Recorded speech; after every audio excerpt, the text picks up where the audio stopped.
Good morning, everybody. It is Monday. No, it's not. It is Friday, March 15th, 2024. This is a special budget workshop meeting of the Commissioners of the City of Rehoboth Beach. We're live at the Commissioners Room, second floor, City Hall. Thank you for being here. I'd like to call this meeting to order at exactly 9 o'clock a.m. Let's see, we'll start off with roll call. Commissioner Don Preston, absent. Commissioner Tony Sharp. Here. Commissioner Ed Stronowski. Here. Commissioner Patrick Gossett. Here. Commissioner Tim Bennett. Here. Commissioner Bunky Markert. Here. And Mayor Stan Mills. We have a quorum and are able to formally conduct business today. Staff member front and center is Interim City Manager Evan Miller. He'll be leading a lot of the discussion today with us. And with that, I want to I'm going to skip identifying staff at this point just to save a few minutes. I want to thank those that are here in person. As you know, at the appropriate times, we'll call on you to see if you have some input and would like to say anything. Also like to thank everybody that's watching virtually and remind everybody that documents that support our agenda items, by example, the entire draft budget, is available embedded into the agenda. If you access the agenda and the meeting by going online to the online portal, you'll be able to see exactly what we are talking about today. Let's see, correspondence. Again, any correspondence that's received sufficient time ahead of the meeting is embedded in the agenda. We have 9 letters, and I'm not going to read all the names. They're available, again, if you go into the portal and access the agenda. But we do want to acknowledge that we did receive and have read all the incoming letters. With that, the purpose of this meeting today is to discuss a draft fiscal year 2025 annual budget, including capital improvement program as presented by the interim city manager, including but not limited to any additional adjustments in revenue and expenses, capital improvement projects, and contributions. I'd like to explain a couple things. One is that today we have 2 meetings, so we're approaching the budget in 2 sessions today. This is a special meeting where we're not doing any voting. However, I do believe that we will have substantial discussion up here and most likely have revealed our thoughts on how we will be voting in the second meeting today, which is a 2 o'clock regular meeting. That's where we do our voting. And that's where I anticipate that we will be voting on some individual components of the budget, as well as voting on the entirety of the budget itself. I do want to let you know, the commissioners know in particular, that in the charter there's a section entitled Town Budget. The budget shall be adopted no later than the regular meeting in May.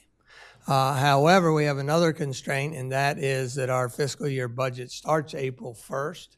And so we need to approve this budget by April 1st. Otherwise, we are not authorized to spend any monies.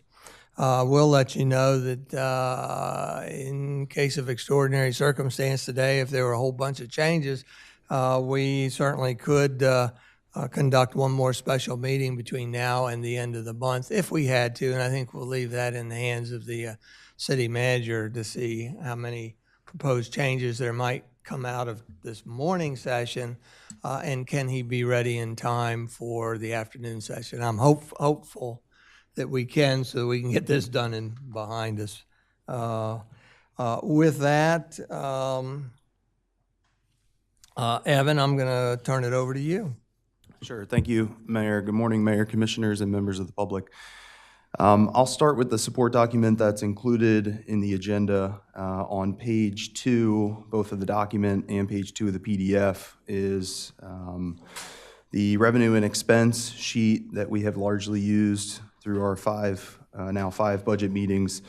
In summary, before you today is a proposed budget with total expenditures of $38,608,894, with total revenues at $34,263,320. Jumping back to page 1 of the support document, you'll see that this is Let me get there.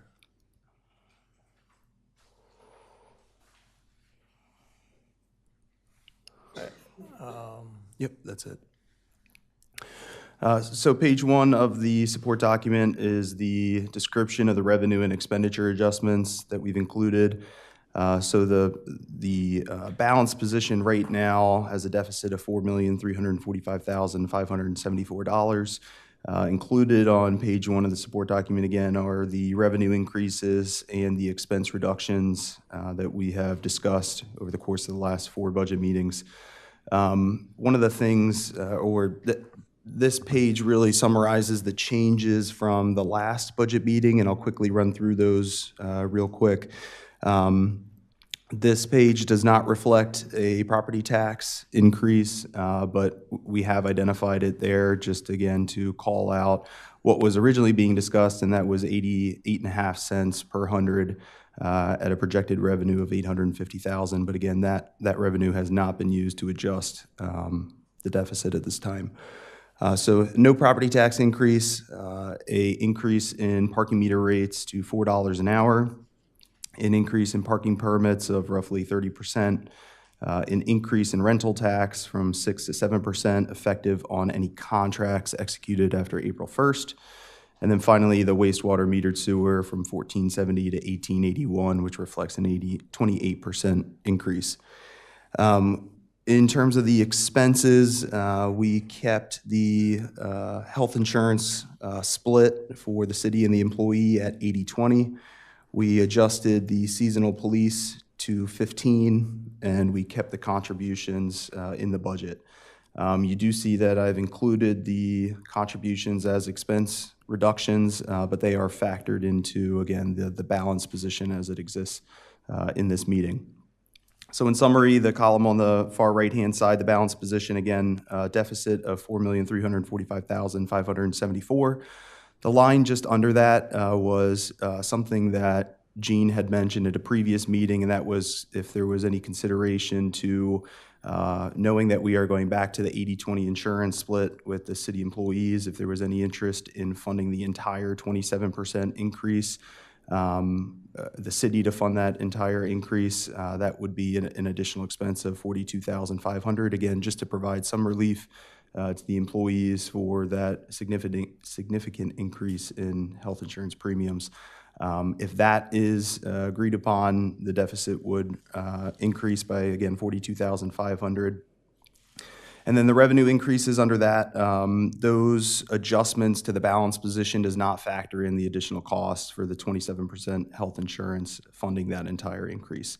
So again, just to summarize, deficit $4,345,574 with the increase in parking, parking permits, rental tax, and then increased in the metered sewer to $18.81, reflecting a 28% increase. The deficit now stands at $1,068,974. I have included from the discussion at the last budget meeting a line for transfer from the prior year fund balance, and that amount is it's zero right now only because there may be some discussion today which would change what that transfer would be if that's the decision made. So that's really all I have to present today. I'm happy to answer any questions. Evan, is the addition to the staff and the contributions, where is that factored in? Is that factored into the $1,068,000? That's correct. Okay. So under the expense reductions, both for the personnel and the contributions, I've called out the costs associated with each, but all of those are already included in the budget. So again, all of the personnel is included right now in the budget. All of the contributions as requested are included in the budget. And then there's a column titled Object. That is our account code that we use, so that those amounts would be reflected in those object codes that I've identified there. But again, everything has been included in the budget.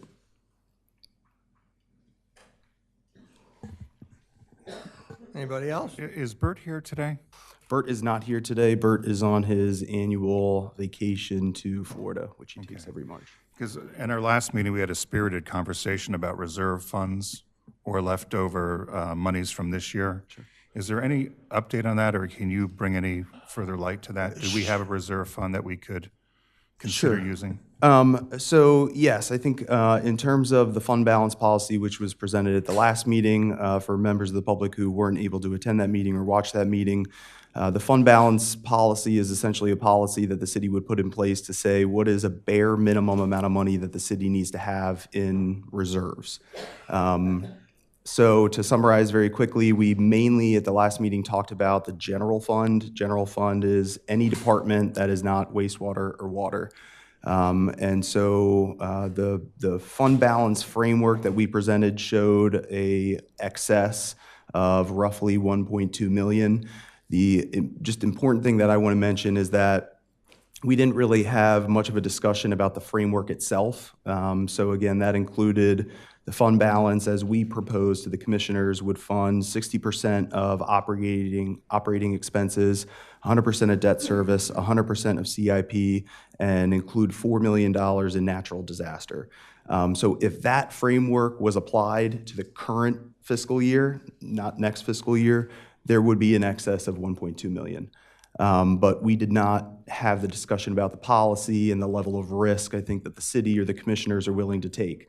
That is to say, are we comfortable at 60% of operating expenses? Are we comfortable at $4 million in natural disaster? So I think a lot of the continued discussion, I think that we will have at a future meeting about the fund balance policy and the framework for that may shape what that excess looks like, not only for the current fiscal year using those figures, but also for future years. Because the fund balance policy will change every single year. Our expenses will change every single year. As you see today, expenses are going up for FY2025. So expenses will always change. Capital improvement projects will always change. Debt service will change. So those figures will always be a moving target. I think the figures we presented at the last meeting was just an example of how the framework would be applied given the current fiscal year. So would your position be that we not tap into the reserves? Is that what your conclusion is? Well, I think any governmental finance officer would tell you that a budget, the planned expenditures, you need to have revenue to cover the planned expenditures. I think in this case, it is not an existing revenue stream. It would be essentially taking from the savings account to help balance the budget. But again, my position is just that we have not sort of solidified that fund balance policy and said that we are comfortable with the framework that was presented at the last meeting to have confidence to say that, yes, indeed, we do have an excess. Thanks. So if I may, just Sure. to help me clarify that through, to put it in some terms, the fund balance, you've got a savings account of X number of dollars. And that's our rainy day fund or what have you, that's the money. But we have to plan for the next year, Yes. our house payment, our car payment, utilities, insurance, healthcare, all that kind of good stuff. So in essence, paralleling that, we've current numbers, and they're always changing, but we've got about $20,900,000 in our savings account. Right. To operate our house payment and our car payment and all that good stuff for a year, we estimate it's about $17,700,000. Yes, it was actually 19. I think we had included the other 2 million for natural But disasters. it comes down to our rainy day fund or what's left in our savings account after we have set aside to cover all our bills, Correct. about $1.2 million. Correct. Okay. That's correct. And again, that changes with interest rates and Yes. things, emergencies that pop up or something that doesn't happen. Okay. Yeah, and again, the introduction to the fund balance policy at the last meeting was exactly that. It was an introduction.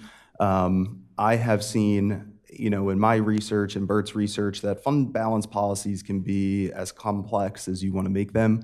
I think one of the things that we would really look to institute or implement as part of the policy is when there is an excess in the fund balance, how is that money spent? can all of the money be spent in one year? Should it be broken up over multiple years? Again, what are some of the targeted projects or expenditures that we want to use that money on? So again, we didn't really have much of that discussion at the last meeting, but as presented at the last meeting, yes, there was 1.2 million in excess. Can I ask a question? I think I may have stated this the last time, but anyway, I just want to clarify. Is there anything in this budget that you feel is not recurring? Meaning, I mean, I'm looking at this, we have had a history of the health plan going up, all these kinds of things. These are all things that we've become accustomed to having to deal with. But I just want to kind of make known, is there anything that you feel is like an exceptional situation and not likely to happen again? And it's my understanding that there isn't anything. Yeah, I think largely where you see one time or maybe, over the course of 2 years, large expenditures is within the capital improvement plan. I think the biggest, obviously, project this year is the Beach Patrol headquarters, which we made the decision to fund that project through the CIP. So we're not going to build a Beach Patrol headquarters every single year. And looking at the CIP now, it's roughly 10 million. Our CIP last year was 10 million. So if you pull Beach Patrol out, we've essentially cut our capital budget by $3 million because, again, Beach Patrol will not happen every single year. So largely, to answer your question, hopefully, those one-time large expenditures we largely see within the capital improvement plan. Okay. This, I think, is maybe my 16th budget, and I have to admit, this is the most challenging I've ever faced. It's also the biggest budget that we've ever faced. But how I've approached this is that I've been seeking all along a balanced budget. For me, a balanced budget means our projected expenses are covered by our projected revenues. If we borrow monies from that minimum fund balance, we do not achieve a balanced budget. Therefore, I can't approve of a budget that borrows that money. And I think my comments are validated by this conversation we've had so far, in that I took that discussion of the minimum fund balance as an introductory discussion. And we haven't had substantial input from commissioners up here or discussion and analysis among ourselves. We haven't gotten any input from the citizenry on that. I happen to think that because we are the resort we are, and that we have this potential bomb out there called Mother Nature, that we may need to put even more monies aside for emergency purposes. So obviously, if you can't take money, in my opinion, from the minimum fund balance, or as it's also been called, the rainy day fund, then you've got to cut expenses or raise revenues. I mentioned last time the potential to raise property taxes. I'm still there. I think that we either need to take a look at cutting expenses, where I don't know, but otherwise we've got to raise these revenues. For property taxes, we have a limit of going up 2.5 cents. I had suggested going up 1.5 cents to get us something. I believe all along that property owners need to contribute their fair share. We need to spread the burden of all our expenses to operate this wonderful town. And we know it's not cheap. I don't think the property owners should be immune from paying property tax and their fair share of funding the operations. Again, the burden, I think, needs to be spread. We've already targeted primarily visitors with our parking fee increases. We've targeted the visitor with the extra 1% to the rental tax. We are targeting the user for the wastewater treatment plant by looking toward an increase there. And again, I think part of the missing formula is property owners. We haven't raised, let's see, property taxes were raised in, from my notes, 2011 and 2019, an 8-year separation. Twice they've been increased. If we did something this year, that would be 3 times in 16 years. Talk with some other towns, in particular Bethany Beach. They raise taxes every other year. It's a simple process where incrementally you increase it every year, and it seems to be a lot more palatable to everybody than waiting and waiting and then doing these very large increases. So anyhow, that was my statement basically last time. I'm reiterating it here. I have said that I didn't think that the budget had any wish list items on there, that these were all needs. I know that one thing, the proposal of all these new positions was originally removed by the city manager. And I'm being mindful of that he is the one that said we could take some of these new positions out, and we are the ones that put them back in. And I understand that. But if we had to cut expenses, then perhaps there's a way to look at that and defer on hiring a couple of those positions for 6 months, for 3 months, for a year, as a possibility. The other thing I'm looking at and I am uncomfortable with is the $34,000 increase for a position of a new part-time communications specialist. For me, I haven't heard the justification, even though it sounds like a small amount for what we're talking about. $34,000, I still think is too much for a position where, in my mind, we haven't really justified it. I haven't heard from communications department or the city manager that things aren't getting done in that department and that we need to hire an extra person. So I'm very uncomfortable with that. I'm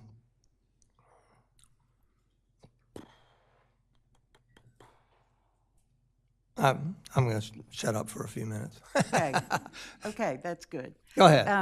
That's good. Thank you. Go. You're welcome. Go ahead. Evan, Yes. can you help me with a question that I've been thinking about since the last time we met? Sure. And it's about the general fund. Sure. At the end of this fiscal year, will we have any funds that are not used in the general fund? Very hard to answer at this time, only because usually we find that out during the audit process. So we close our books for the current fiscal year. We are actually today no longer allowing any new requisitions, and then we have to close out any open purchase orders at the end of this month. So then it takes us a few months after March to really figure out of this over 1,700 accounts, were we over in expenditures, were we over in revenue, and figure out what that bottom line really looks like. Let me try it a different way. Sure. Historically, what usually happens at the end of our... We have an excess. Yes, we have Yes. an excess. Yes. This is my issue with give me a yes and no answer. Sure. Because it was lively last time, and I was very frustrated because I find that we make this budget process incredibly difficult. And in my very simplistic way of looking at things, it's not all that hard to me. But I must be the odd person out up here. But if we generally have an excess in the general fund, and a good example is we haven't had a city manager since November. Right. And maybe, after some additional expenses, there's going to be an excess there, just as a small, very, very minor example. What do we do with that money? So maybe Bert would have a different answer, but the excess does go into the fund balance, and then there are opportunities that Okay, stop there. Sure. The excess goes into the fund balance. That doesn't make any sense to me. And because I'm very simplistic, I'm searching for the answer to if we have an excess historically, and we could predict at least some excess this year. And we have some examples in the past. I want to bring one up and see if my colleagues recall it or not. In 2021, I believe Blue Hen, our recycle vendor, wanted an additional $385,000 in their contract. And that particular increase, unless it evaporated into the universe, was never passed along to anyone. I'm under the understanding it was paid for out of the general fund. So the Blue Hen contract, I think I'm recalling what you had mentioned. They had came in with a request, and I was able to negotiate with Blue Hen and pretty much make the monthly payment to them dependent on the cost of fuel, because that was the large basis for their rationale to increase the fees.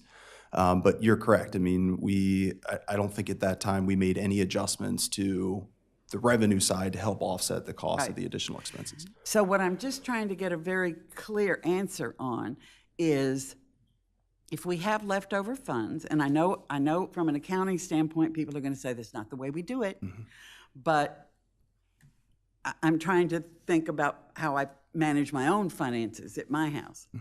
That this is a very simple concept to me, that if it goes in, if the excess, if it exists, goes into the fund balance, when I believe it's needed in the general fund, I'm not understanding that.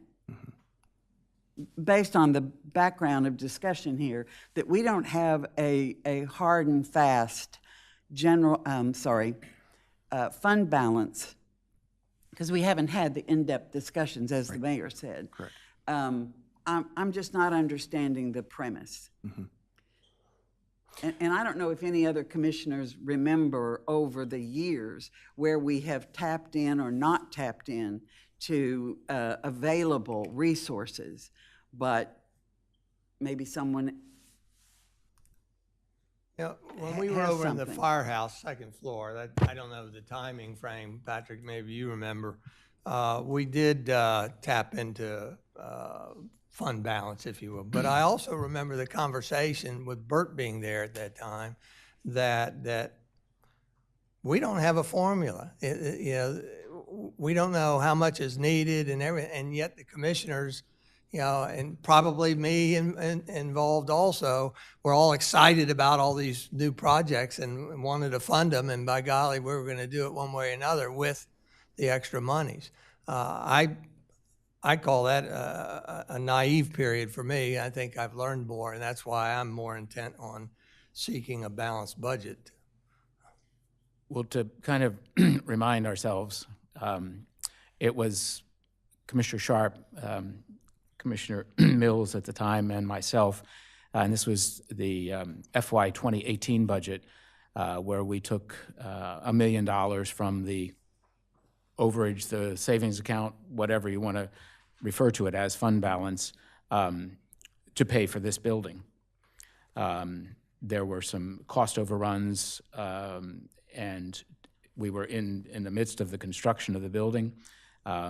So to me, it parallels it somewhat, as was mentioned with regards to the Beach Patrol building. We are looking at paying that right out of the CIP, not setting those funds aside as we had done with the City Hall, but with overruns, change orders, what have you, with City Hall, it was imperative that we find the money. And there were reductions done in the CIP, some shifting of monies, what have you, but we, quote, found the $1 million, as the headlines in the Cape Gazette showed. So it is not without precedent that we have done this before, really targeted at major infrastructure projects, being City Hall, being the Beach Patrol building. I think nobody is questioning the fact of the need of improved facilities, specifically this time with the Beach Patrol building, with influencing most or having effect most on our visitors and guests, and supplying lifeguard services, Beach Patrol services, and the building that they were occupying. So we've made that decision and moved forward, but I think we also then, another factor that figures into this in my mind heavily is the compensation study that we had done. And it is imperative in my mind that we are able to retain and solicit and hire the best people available. And to be competitive in that manner, a lot of these figures that we see here in payroll are increased. And again, to supply the services and level of services that our residents have come to expect, we need to make these moves. And I don't think any of us are questioning that, at least in my mind. But the answer is, Mayor, you've talked about a tax raise. There was a comment made by one of the citizens a couple meetings ago, and it has stuck in my mind about link the cost to who are the users. And just looking at the revenue increases that are projected here, and property taxes are not in this mix at the moment, but increased in meter rates, increased in parking permits, increase in rental tax income, those to me are on the visitors aspect. That revenue is going to be produced from visitors, or we have that based on the visitors. The only one at this point is the wastewater meter sewer increase is on specifically the residents here. And that is a balance generally of about 75% versus 25%. So kind of linking those costs and link the cost to who are the users of that. So that, in my mind, just kind of balances out of where we're placing the responsibility of these increased revenues, but yet balancing it out with the need for greater police protection. One of the things that we had heard from our citizens over the past year or so was the need for code enforcement. Well, we responded to that by retooling and building and licensing. We now have 2 full-time code enforcement officers, so reacting to the needs of our community. So again, we're playing catch-up in some regard, and I know Commissioner Sharp has been very adamant about reviewing these fees and tax increases in May and April and coming back and forth. April. And I know that with her focus, we will do that. We haven't done it before. But anyway, what I'm planning is getting to, we have done this before.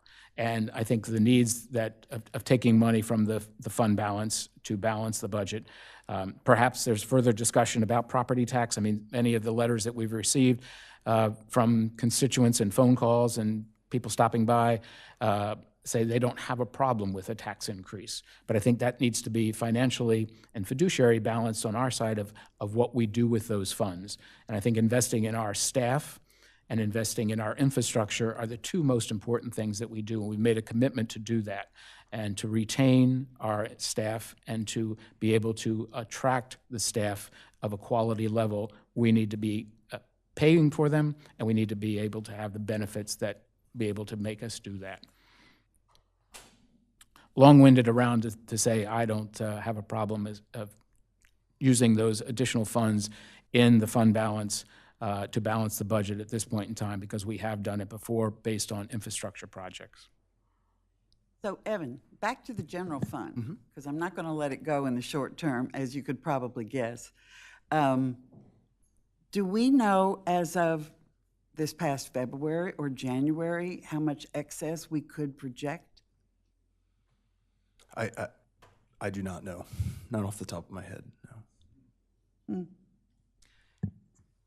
And most of, you've done this, Evan, been involved in budget 6 years now, 7? 7. 7. 6 or 7, yeah. We were all young back then. Anyway, but we have been, the city manager previously, to my experience, has always been very conservative in their budgeting of revenues, meaning transfer tax, parking revenues, other revenue sources. So it's very rare that I remember that we coming in essence, under budget with regards to what has been forecast. Would you think that's a fair statement? Yeah, I do think that's a fair statement. I think we're always very cautious about overestimating revenue, so we typically overestimate expenditures and underestimate revenue. Agreed. Evan, on that note, let me ask a basic question. With being conservative and underestimating building permits, we have I think we're budgeting $760,000. We have two huge hotel projects that would each generate multiple $1 million permit fees for each of them. Why aren't we budgeting for that? Well, I think those hotel projects are, currently going through site plan review, if it's the two projects I'm thinking of, match what you're thinking of. So I think it's hard for us to exactly say when site plan could be approved and when we could expect those building permit fees. A lot of this revenue, especially in terms of building permits and things like that, are just so fluid that it's very hard to project. So again, in the effort of trying to be conservative, we are very careful about planning for projects that may happen, mainly around when they might happen. I'd like to add something here. I also just wanted to point out that this notion of conservatism that Evan speaks of, it's not just a feeling within the financial office of the city. It's an underpinning of basically accounting, and that you don't effectively count chickens before they're hatched and all that kind of stuff. So and the idea, I think if we're considering the option or whatever to try to attach in some way our general fund balance, I'm not saying that that's wrong-headed or anything, but I think you do need to have some kind of policy, as we sort of began discussing, that you could effectively self-fund certain things, which is really what you would be doing if you're funding something out of the fund balance. But you would have to, I really think that you have to have some kind of structure in order to be able to do that. And I think you could do that. I don't know at what point you would do it, but essentially at the end of the year, we have a surplus of X amount of dollars, and you go through this process that we sort of spelled out of coming up with basically what the fund balance needs to be. So once you make that calculation, that you can determine whether or not you're above it or below it. But I think under those circumstances you can do it. But I don't feel that we're in a position to be able to do that on a hunch. That we think it's going to be, because there are situations where you're off and you do have a deficit. It may not be significant to the total budget or anything, but then in those cases you got to effectively pay for it, and then you're taking it out of the fund balance. You're automatically doing that. So anyway, but the other thing I wanted to mention is all these things that we're including in the budget, especially on the personnel line of basically improving the city services. I do feel that some of that is to the benefit of the residents and property taxpayers. So I think they're getting something for their money, and I have to think in terms of how this city has certainly evolved, where it has had a long history of being, I think, extremely conservative, where any consideration of increases in property tax and things like that were always kind of felt to be like the last resort, and we've sort of had that history and benefited from that history. And now we're in a situation where I feel like the market certainly has taken over, where the property values within the town are way above, I think, anybody's expectations, or would have been their expectations maybe 5 or 10 years ago. That I just don't think that it has the same impact that it may have had in the past. And so therefore, I'm much more supportive of consideration of increasing the property tax moderately, in order to cover this, because I think the residents are getting something for it. So, my 2 cents. Because the contributions, if any, that we decide to give out impact the totality of the budget, is it appropriate at this time to move on to the contribution, and then we'll come back afterwards and finish this holistic conversation about the budget? Okay. Is that all right? And so what I'd like to do for the public is if you could possibly wait until we come back to the main budget.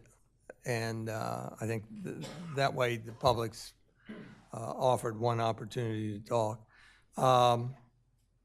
Any objections to that program? No. So if not, we're going to move on to the next item. Discuss amount of contributions, if any, to be awarded to Rehoboth Beach Fire Company. As you can see on the screen, these amounts are the amounts requested by the individual groups. Evan, well, here, I'll read real quick. If there were a column to the right, it might say what was the request last year. And for the fire company, they're requesting $200,000 this year. Last year, their request was $150,000, and that request was granted. The library this year is 75 and 75. 75,000, and it was 75,000 last year with the request and the grant. The Historical Society this year is 60,000, and last year the request was 30,000, correct? Correct. And granted. And then finally, Rehoboth Beach Main Street. This year the request was 60,000. Last year was also 60,000, and that amount was granted. So you can see a total of requests summed up this year were $395,000. Open that for discussion of the commissioners. Perhaps we want to take them one at a time. Let's start off with I mean, if you have a broad philosophy, that's fine. But otherwise, we'll start off with the fire company. And again, I want to acknowledge all the letters that we got that are embedded in the agenda. Mayor, I'd like to start at just making sort of a broad statement, and I wasn't at the last budget meeting, so in going back and watching that meeting and listening to some of the comments, it was a little disheartening for me that these contributions are sometimes looked at as sort of a willy-nilly charitable contribution, or charitable, I think donation is a word that has often been used. And I don't at all see it that way at all. I think, speaking broadly at all of them, and not anyone in specifically, but each of them are an integral part of our community, and in some ways provide services that the municipality does not, and we would otherwise have to if they were not providing the services and products that they do. So I kind of take offense sometimes with us, the way we categorize them as donations, because I don't at all see it that way. You know, for example, if we didn't have a volunteer fire department, we would probably have to have a municipal paid fire department to protect the assets that we have in our city. I'll give a few examples. Just this last year, when there were concerns about the library, we got a lot of feedback from constituents, and it was clear that we need to have a library in our city limits. And if it's not being provided by what is currently there, we might need to have a municipal library, and we may have to bear the cost of that.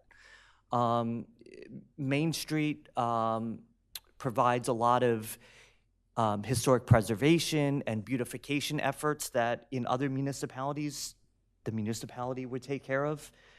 with flowers on the main street and et cetera. They're looking at investing $1 million plus on the historic preservation of the post office. And I mean, that's just one example. A lot of, and the Chamber of Commerce as well, a lot of the promotional ads that they do, the newsletters, the events, bring people into the city. And those people park, we make money off that. They stay in hotels, we make money off that. They rent houses, we make money off that. So I think the value that these organizations provide, and a few years ago when the Dolly sign was going to be torn down, the museum stepped in and helped preserve that because that's what our constituents and that's what the community wanted. So I just wanted to make that broad statement generally about the contributions in general based on sort of what I heard at the last meeting. Well, if we had finished the conversation of the previous topic and had come up with an agreement to raise property tax or raise additional revenue somehow, I would probably be leaning toward giving 100% of the request to everybody. However, if that doesn't happen, it's not going to happen, then I think maybe we need to look at possibly some formula. I'm not interested in going to zero on any of them. But we do need to save some monies, and so maybe there's a magic formula that we could use. Mayor, if I could just to kind of follow on Commissioner Chernowski's comments about the charitable contributions. I think that started, if you will, several months ago when the mayor commented about having a strategic plan or strategic agenda for these organizations that have been responsible or have been receiving these contributions in the past. And I think there was consensus up here that was a step forward that we should take. I then took it a step further and looked at this from the standpoint of other nonprofits that I've dealt with over the years and taken this trend instead of for contribution or charitable contribution, however you want to rephrase that, to looking at this as a grant process, to be able to really give us, the city, and the taxpayers where that money is coming from to fund these organizations, some sense of what their accomplishments are and what they need to be doing. So I kind of look at this as two questions to ask, is following along with you or comments, are the organizations applying for grants worthy of our support? And then if we determine that to be a yes, based on the information that was provided us back to the grant applications, can we afford to support these organizations at their requested level of funding? So that's how I am approaching this in that regard. And you know, it's the first year, every process is a little bit bumpy. There were some challenges on the side of the applicants and the challenges on the side of the city also, and I think, you know, as we move through this, that I hope we continue this grant process going forward. I personally think it's a wise move, and it also gives us some understanding and written responses as opposed to just standing up here once a year, as the fire department says, begging for money. It gives us an opportunity to really look at what they do with that money that has been provided, the portion of the money that's provided by the city. So I personally think it's a good process to go through, and provides some accountability on both sides. So that's how I'm kind of approaching it. You know, I think we need to answer that question about the taxes, increasing property taxes, a matter of what for additional revenue. But the second question in my mind, because the first question is, I think that organizations applying for grant, they're worthy. They're existing in the city. They've been here for a while. Can we afford to support these organizations? I think yes, we do. But as we have made reductions in our spending, I think we also need to consider making a reduction in the contributions or the grant monies provided to these organizations. Using a formula, as people accuse me of being in the weeds, that's the best way that I can approach this, and just an across-the-board reduction of where I would start is a 25% reduction in the amount requested. with some conditions on those monies, because I think also we have been accused of, and I can't deny it, that we write the check at the beginning of the fiscal year and the folks use that money, whatever need they have. I think we also need to account for our investment or our return on the taxpayers' money. So that's just sort of where I'm starting from.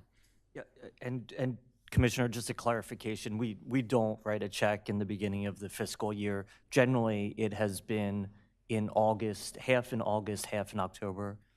Evan, is that correct? Well, as I say, generally, and I don't disagree with that, but we have no policy or written procedure on that. And as we know, we actually overpaid one of the organizations last year because of confusion on when we needed the money. So again, I'm a policy procedure person in the weeds, so along with this, that was my next step of how these funds are distributed and accounted for. So that's several months down the road.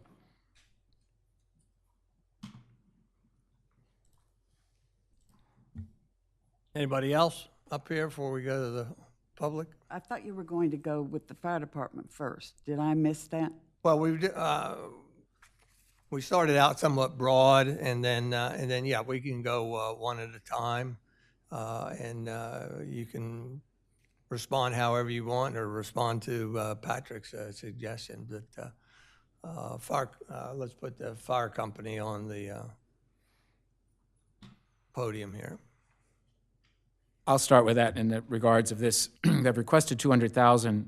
My formula that I applied would take that to what we granted them last year of $150,000. Just some notes that I had made. We all realize that they provide a critical fire and ambulance service that is mentioned that if they didn't provide it, we would probably have to, which we had much greater cost. It's a volunteer organization. They serve a much greater area than the basic line of City of Rehoboth Beach. And other communities, the information shared by the fire department is that those other communities provide little, if any, funding. Just as a point of reference, over the last 4 years, the City of Rehoboth Beach has provided over a $500,000 to the fire service here in Rehoboth Beach. In April of 2023, House Bill 127 was introduced to provide each county with the ability to impose a fire protection fee, which has been mentioned here several times. That bill did not pass. Instead, the legislature required a consultant report to be done, interviewing all fire companies in the state of Delaware regarding their financial positions. That resulting report will not be presented until 2025. I agree that the City of Rehoboth Beach needs to develop a budget line, as been requested, to provide a volunteer fire department with a dedicated funding source or a fire protection fee. But I do not think it incumbent upon the city to develop the mechanics of this fund. It is my opinion that this is a responsibility of the recipient of these potential fees, the volunteer fire department, to present the city with a plan, which I have stated on several meetings over the course of the budget discussions. Based on these comments, I would propose again that the city provide FY2025 funding for $150,000 to the volunteer fire department, which is a 25% reduction in their request. With those stipulations, if you will, of $50,000 being provided at the start of our fiscal year, then $50,000 provided when the fire company presents a written fire protection fee plan to the city manager, at which time the city staff will review this proposal to determine how the administration and implementation of this proposal will work. And then the final $50,000 provided once that fee is implemented by the fire company and the city. That's, again, my thoughts, open to concession or discussion. Say I'm crazy out there, but I just think that we need to tie some how the money is spent. And again, this fire protection fee, which I think is an excellent idea, and I think it is needed. But we've had examples of it in other communities where it's $100 a door, or based on the number of fire calls within the city as a percentage of the budget. But all of this has just been discussion. I've not seen any written proposals that we could react to and adopt or modify or what have you. So as I've said before, I think there needs to be some skin in the game. Well, again, this this is challenging for me a little bit because we haven't concluded the overall conversation. You know, again, if we were seeking additional revenue sources, one example I gave was property tax increase. But without any additional revenue increases, we definitely need to reduce our expenses, and this would be one way to do it. The formula seems appropriate. With a 25% formula, in other words, change the contribution to 75% of what they're asking for, it saves us, in rough figures, about $100,000, $98,000. If we went with a 20% or 80% of what they were asking for, that would save us approximately $80,000.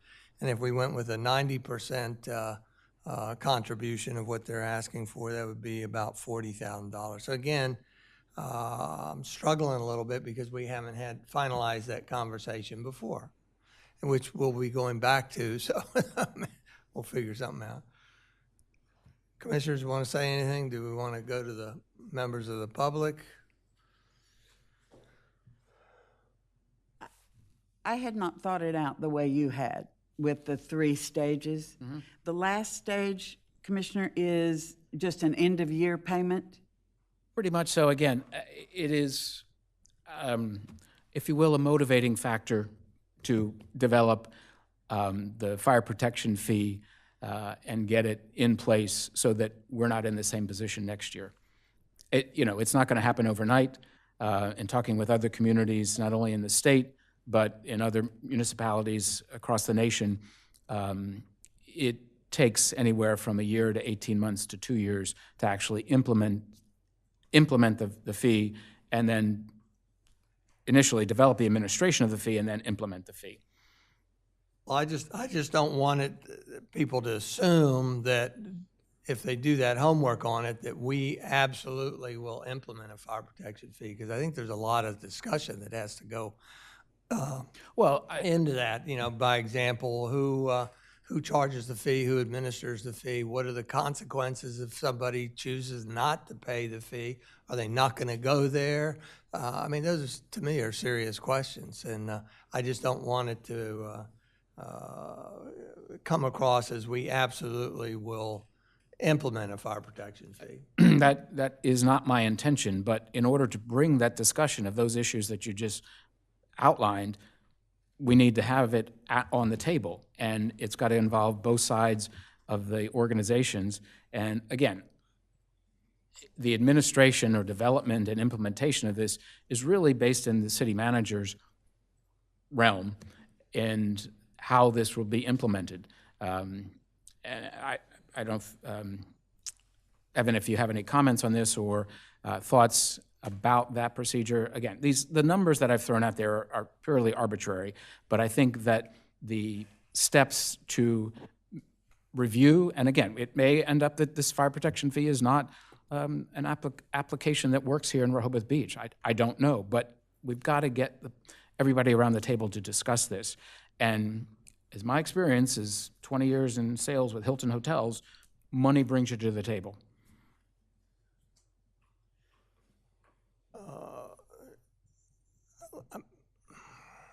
I'm trying to think of the process. Let's just go, shall we go ahead and complete discussion of all these agencies before we go to the public?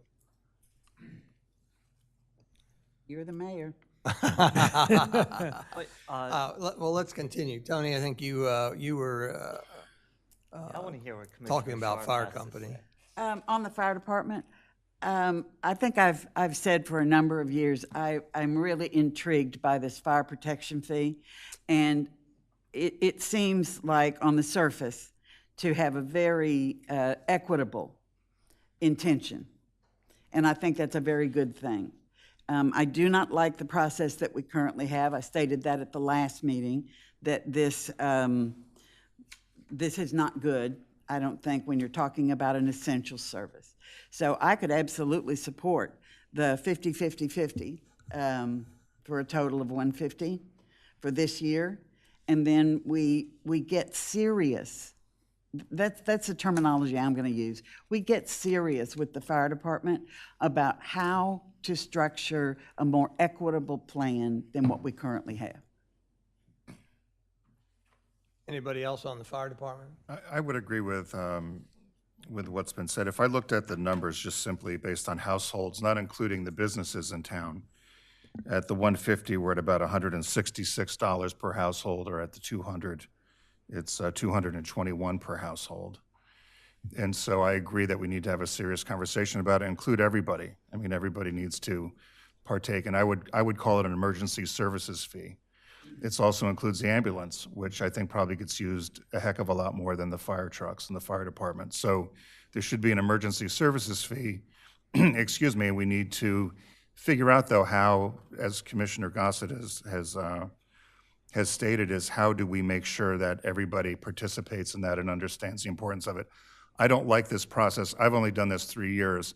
I think it's foolish for us to have to decide whether we think the emergency services fee or having a fire department or ambulance service 24 hours a day is something we need to discuss. It's an essential service. And so it shouldn't even be part of this group, in my opinion. But for this year going forward, I could agree with the compromise of going across the board with essentially what was given last year, as Commissioner Gossett proposed. For the fire company. For the fire company, yes. And just, again, not to get into the weeds, I know that's my mantra here, but in talking with other communities, talked about this, there are other communities that have the ambulance calls. There are hospitals, there are extended care facilities. We have none of those in Rehoboth Beach. So there's different ways that this needs to be applied. So those are the questions that come to the table to get people to discuss these. So thank you. Anybody else? Well, I'll say I sort of disagree with having a across-the-board cut, because I don't think all of these are created equal, and I certainly some of the challenges that we heard from the fire department is staffing, just like we're having here, and I for one want to make sure that the ambulance, the folks, the EMTs that are working, we have top-notch qualified people. I think is important for all of us, our constituents, and our visitors. So I'm not sure that I agree with just the. So you're at the two. So you're still at the 200 then. I think for the fire department, yeah. Okay. I'm going to weigh in and just say that I certainly support the discussion about however we're defining it as a separate fee to be determined, and whether you want to call it emergency response fee or whatever. But at the same time, I'm feeling like if we're saying that the fire company sort of is a different animal than the other choices here, I agree with Commissioner Chernowski. I would like to keep it at two for them only at their requested level. I'm there also, just so you know. Anybody else? I agree. You agree with that? So let me clarify that. If I hear 200,000, again,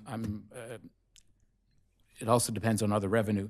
But what about the aspects of conditions of the monies going out in segmented aspects so that this discussion is brought to the table? If it's 200,000, 100,000 immediately up front, and then 50 and 50, or some combination of that. Some means, I'd be supportive of that, certainly.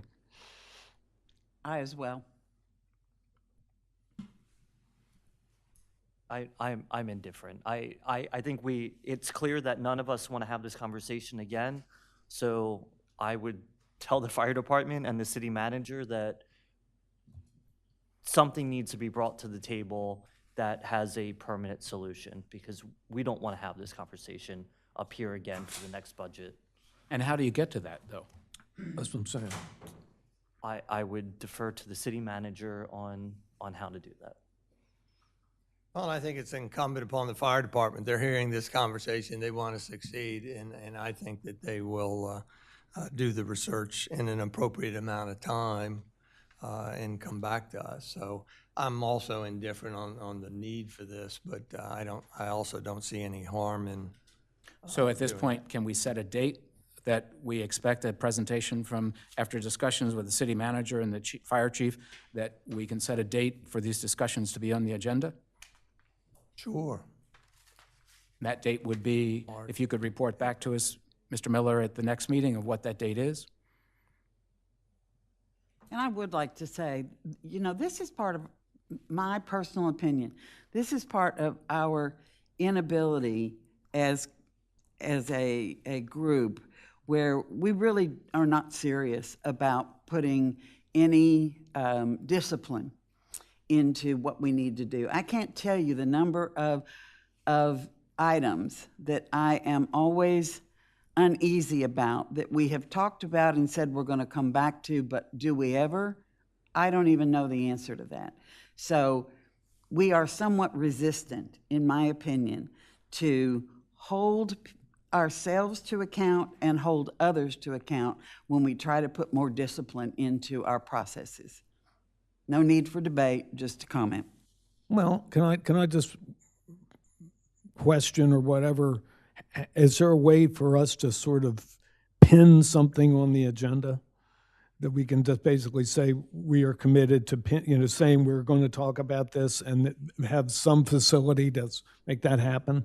Well, I think that's the direction Patrick is suggesting. Right, but I mean, but let's I'm establish- saying if for some reason that falls apart or gets waylaid by other circumstances, is there a way that we can really revisit it? Like to say, we talked about this at the March meeting, it's been 2 months, we haven't done anything about it. I mean, I'm just trying to figure it out. Is there a way we can kind of I think we hammer that again? I think we've brought this up before, and I think Assistant City Manager Evan Miller has a to-do list, if you will, for us. I do not have any idea yet how long that to-do list is, but we don't have a particular good history of just making sure that nothing falls through the cracks and we move quickly and deftly. We don't. So it was just a comment. Take it for what you will, and I'm sure at some point that to-do list might need to be taken under advisement by all of us. All right. Yeah. I will say, I will ask for an update for the city manager's report on the April 8th workshop of the status of these conversations.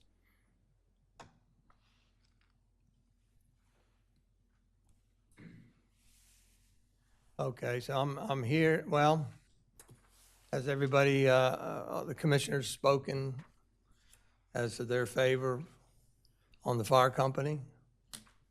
I believe so. I have. Okay, we just got to be mindful that, going the full amount, we're going to need to seek additional revenues most likely. With that, we'll move on to the library. Again, at the end of this conversation, we'll go to the members of the public. Nothing set in stone until we vote on it in this afternoon meeting, by the way. Library conversation, the library is asking for $75,000. They received and asked for $75,000 last year. We've gotten away from the formula, so I'll just open the conversations up to the commissioners. I'm sorry, I didn't understand. We've gotten away from the formula. Well, we didn't use the 75% formula for the fire company. That was my point of starting the Do we want to conversation. retain it or Point of my or whatever? starting the conversation at starting point. And I do agree that the fire department is a different animal, if you will, than the library, Main Street, or historical societies. So I will also use that same starting point of 25% reductions in the library, Main Street, and historical society for continued discussions.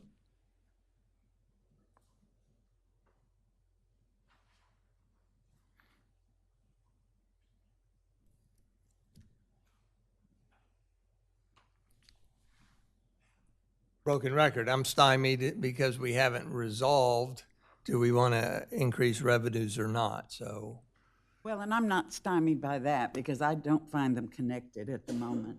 I have spoken many times before that the disregard of the process that you valued, Mayor, for strategic plans and Commissioner Gossett worked on with many hours of putting things together. The disregard of the process by the library is a non-starter for me. And I've talked about it enough already, so that's where I am today. translate that more specific, a zero contribution. That's where I am library. at this moment, yes. And I am unchanged since speaking publicly, that I'm a little more forgiving, for especially this first year. So I wouldn't want to come up with something. Being mindful, again, that the monies that we would give them are to be used in town only for the library, not outside. Anybody else up here? I agree with Commissioner Sharp that I think I thought we presented our requirements for this go-round, I think clearly, and I think there should be some consideration about that when we make the decision as to what the funding level is going to be. I think I appreciate that Commissioner Gossett has set sort of a default percentage, but I don't think we necessarily have to adhere to that in each case. I mean, I think, or in all cases rather, I think we can consider it different factors in coming up with something. Anybody else? Just to remind us, I guess it's a question for the city manager, of the library, the Historical Society, and Main Street, did all three turn in the required paperwork on time? So the library, in terms of the library, they submitted all of the necessary materials. We did receive the strategic plan documents late. So I think the strategic plan documents were identified at the January 19th meeting. Later that afternoon, I did get the strategic plan materials that I sent out to the commissioners, and then I think probably a week later, I got some additional materials that I distributed. In terms of the Historical Society, we did not get a strategic plan from them. Can you pause there? Sure. You lost me. Did we get everything from the library on time? On time, no. Okay. I think for one point of clarification there, though, a strategic plan exists for the library. It just was not submitted as part of the paperwork. And again, as I mentioned earlier, checks and balances on both sides to make sure that material exists. I feel if a strategic plan exists and it was a, if you will, clerical error or just oversight is one thing. But if a strategic plan does not exist at all, to me, that makes another statement. And the library has a strategic agenda. They're in the process of updating it. As I am the liaison to the library, I know this is going on.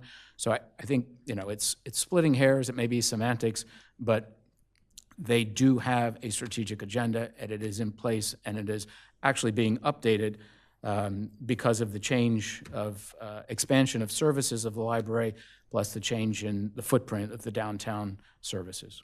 Commissioner Gossett, I hear you. I was only asking because I got a little lost in what Evan was saying. Sure. And the question that Commissioner Bennett asked was really a yes or no. Did we get it on time, yes or no? I think.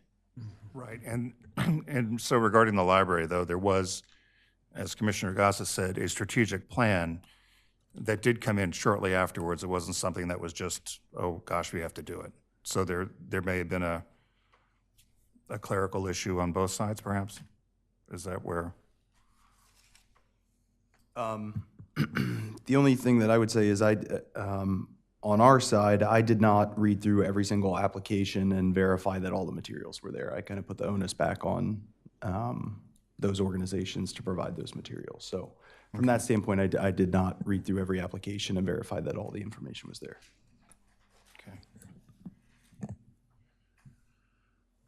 Okay. While I understand what Commissioner Sharp, her statement, and I certainly appreciate it. the past year, there have been many frustrations, I think, with the library.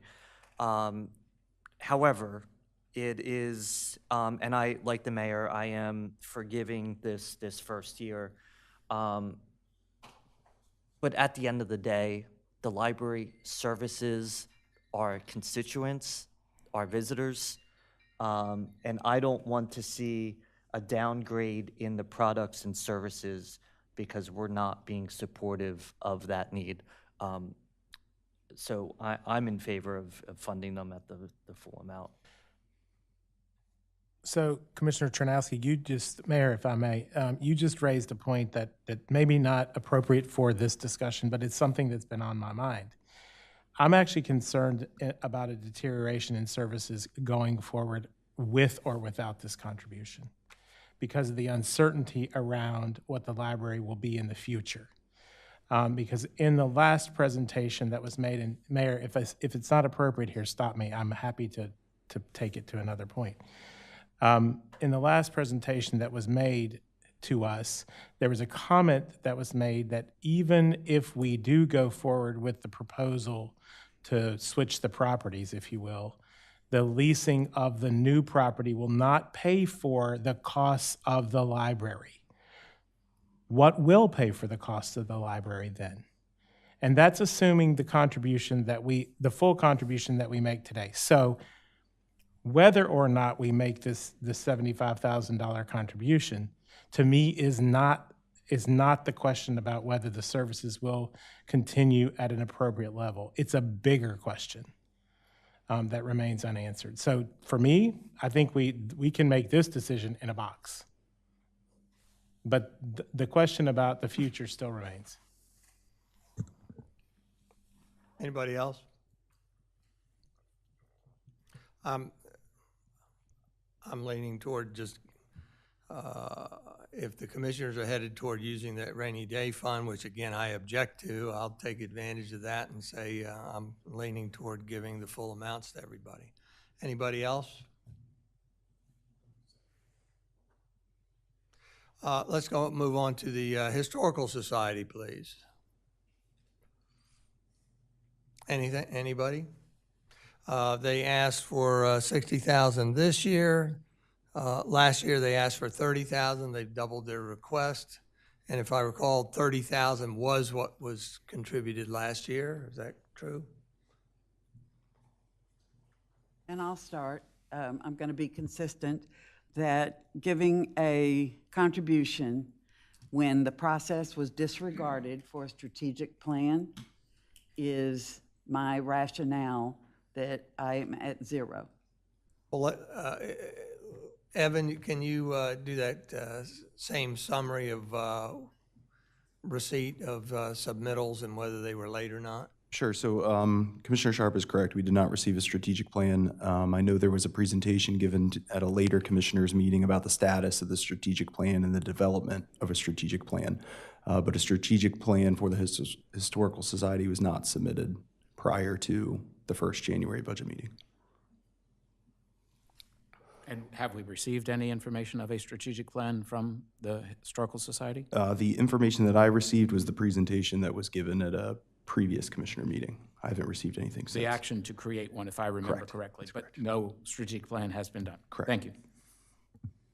I can add that I include this in my liaison report, but they have scheduled the strategic planning process, but it's not underway as yet. So. Tim? I understand that, Commissioner Markert. However, I think a simple phone call to either the city manager or to somebody to say, we're in transition or we're working on a strategic plan, but to just get nothing. And I think that's where I am on this. I don't think there was even a discussion about we're in influx or whatever the issue was. I think we're forgiving people. I think if somebody had called and said, we want to create one or we need to create one, but in every single meeting, whether it was the mayor or Commissioner Sharp, we discussed that we're looking forward to seeing these strategic plans. And if a group did not have one, I think they could have simply alerted us to say, we're in the process of doing it, we recognize we need to do it, but to just ignore it, for me, is where I fall down on this one. Anybody else? So Commissioner Bennett, are you at 0 with Commissioner Sharp? I'm at 0 with this one, yes. I would add, if during their presentation, there was included a budget, a sort of like their operating budget, proposed operating budget, which showed I think a surplus of like $25,000. And I just kind of feel, under the circumstances, why would we be funding that if they're intended to be a surplus? I mean, I would look at it as basically a break even. So I would look at, I mean, taking into consideration the failure to basically be underway with the in some way with the strategic plan. I mean, I commend them certainly for getting started on it.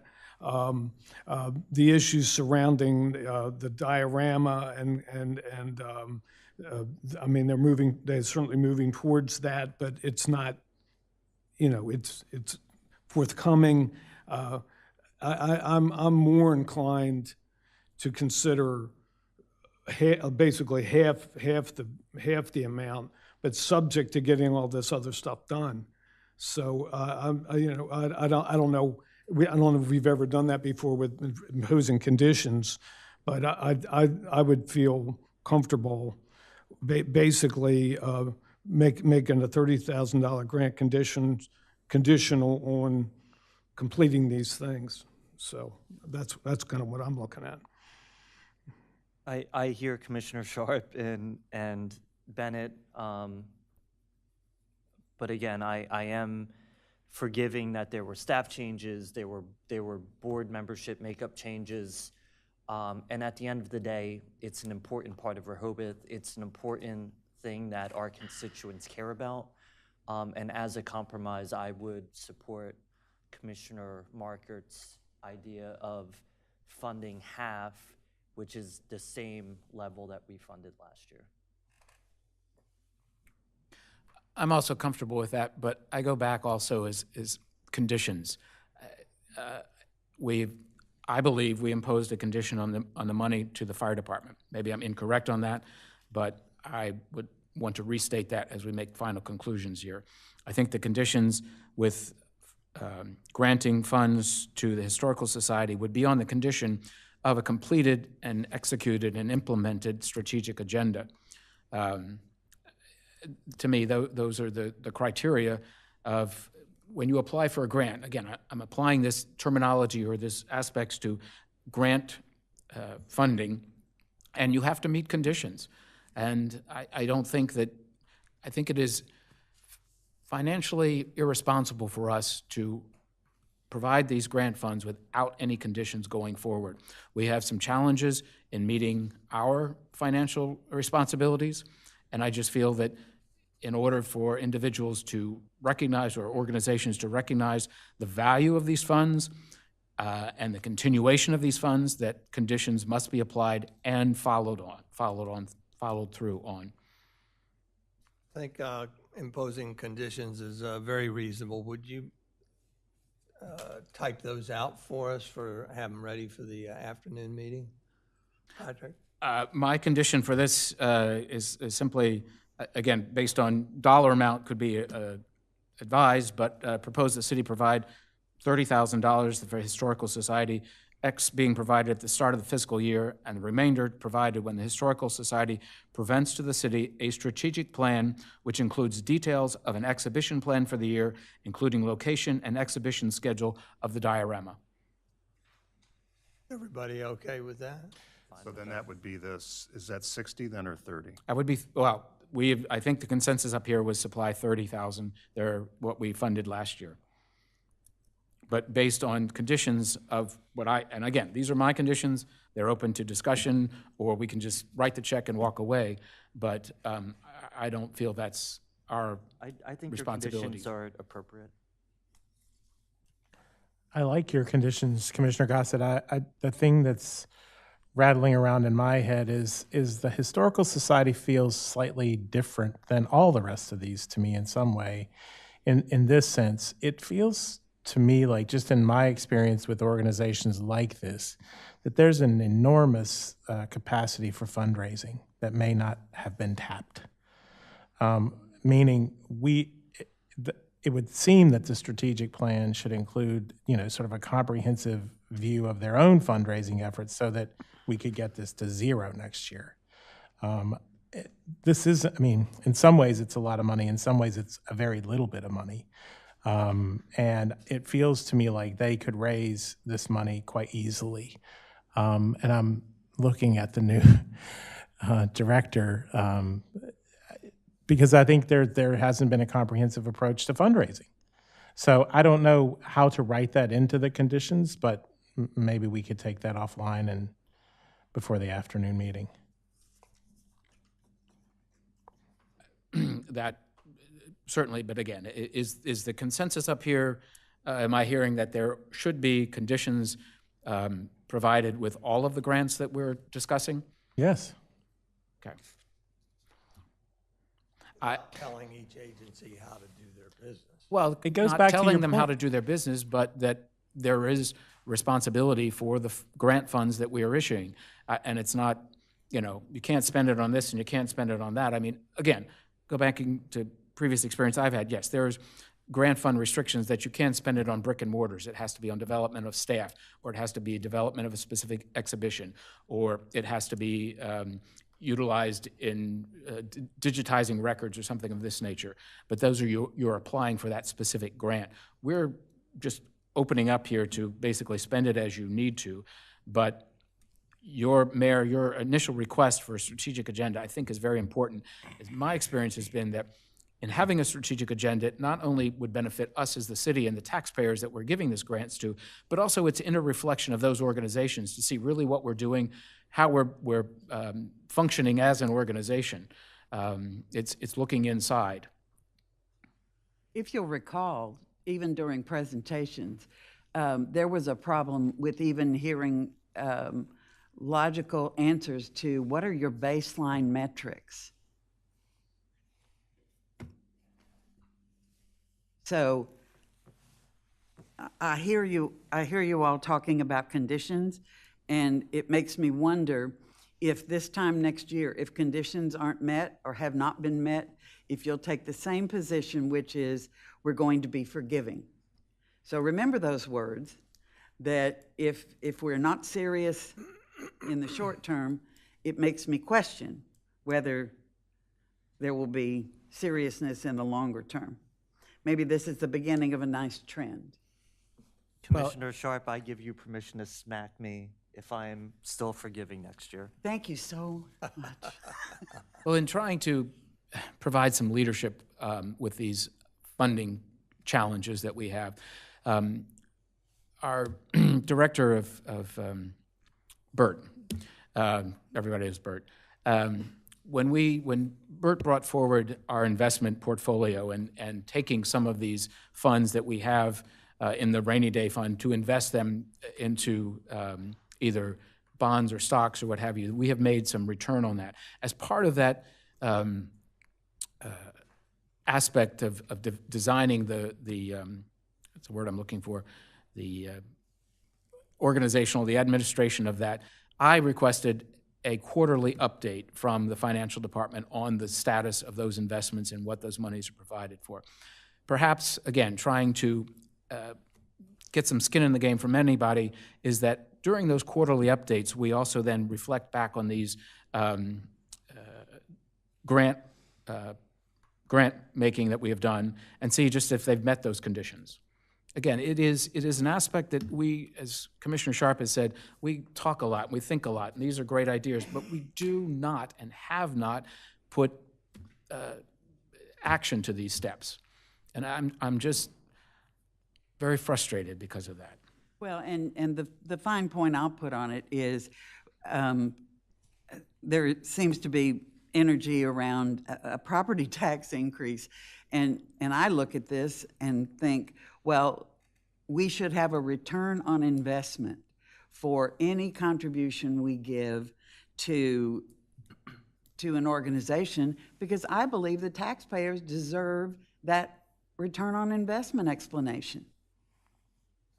And I don't think we're able to do that. I think you make an excellent point, and I think that's something that should be included perhaps in the annual application, is for them to articulate what is the return on investment.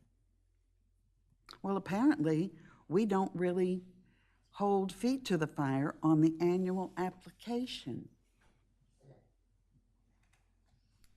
Well, That's all I have. Your point is taken. and Commissioner and Gossett, you have a question on the table, right? Whether to ask that there be an update from the organizations at the quarterly meeting, that the quarterly report that we get from finance, right? And it's, I support that. I think, just my thoughts are, I know that for every regular meeting, we have liaison reports. We also have, updates from these different groups. So I think that may be an opportunity to not only have the updates quarterly, but have them monthly in terms of just a report on how are they doing and how does it relate to the contribution that was given to them. well, and I agree with you, whether it be quarterly or monthly. Monthly may be a little onerous, to be honest with you, but we have to set the expectations of what is expected for this quarterly report, or every 6 months, or what's something that. And I think that discussion has to be conducted here and with the city manager to set those as again, we have really no written procedure on what the responsibilities of the liaison to these organizations are. So perhaps that becomes number one. Maybe it's the only responsibility for a liaison to the organizations.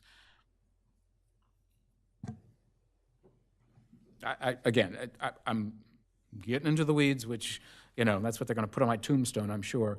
But I just think these are important discussions to have, and we just don't have them enough. I'll put it there. I'll shut up. With that, let's move on to Main Street, and then we'll go to the public. I want to start on Main Street.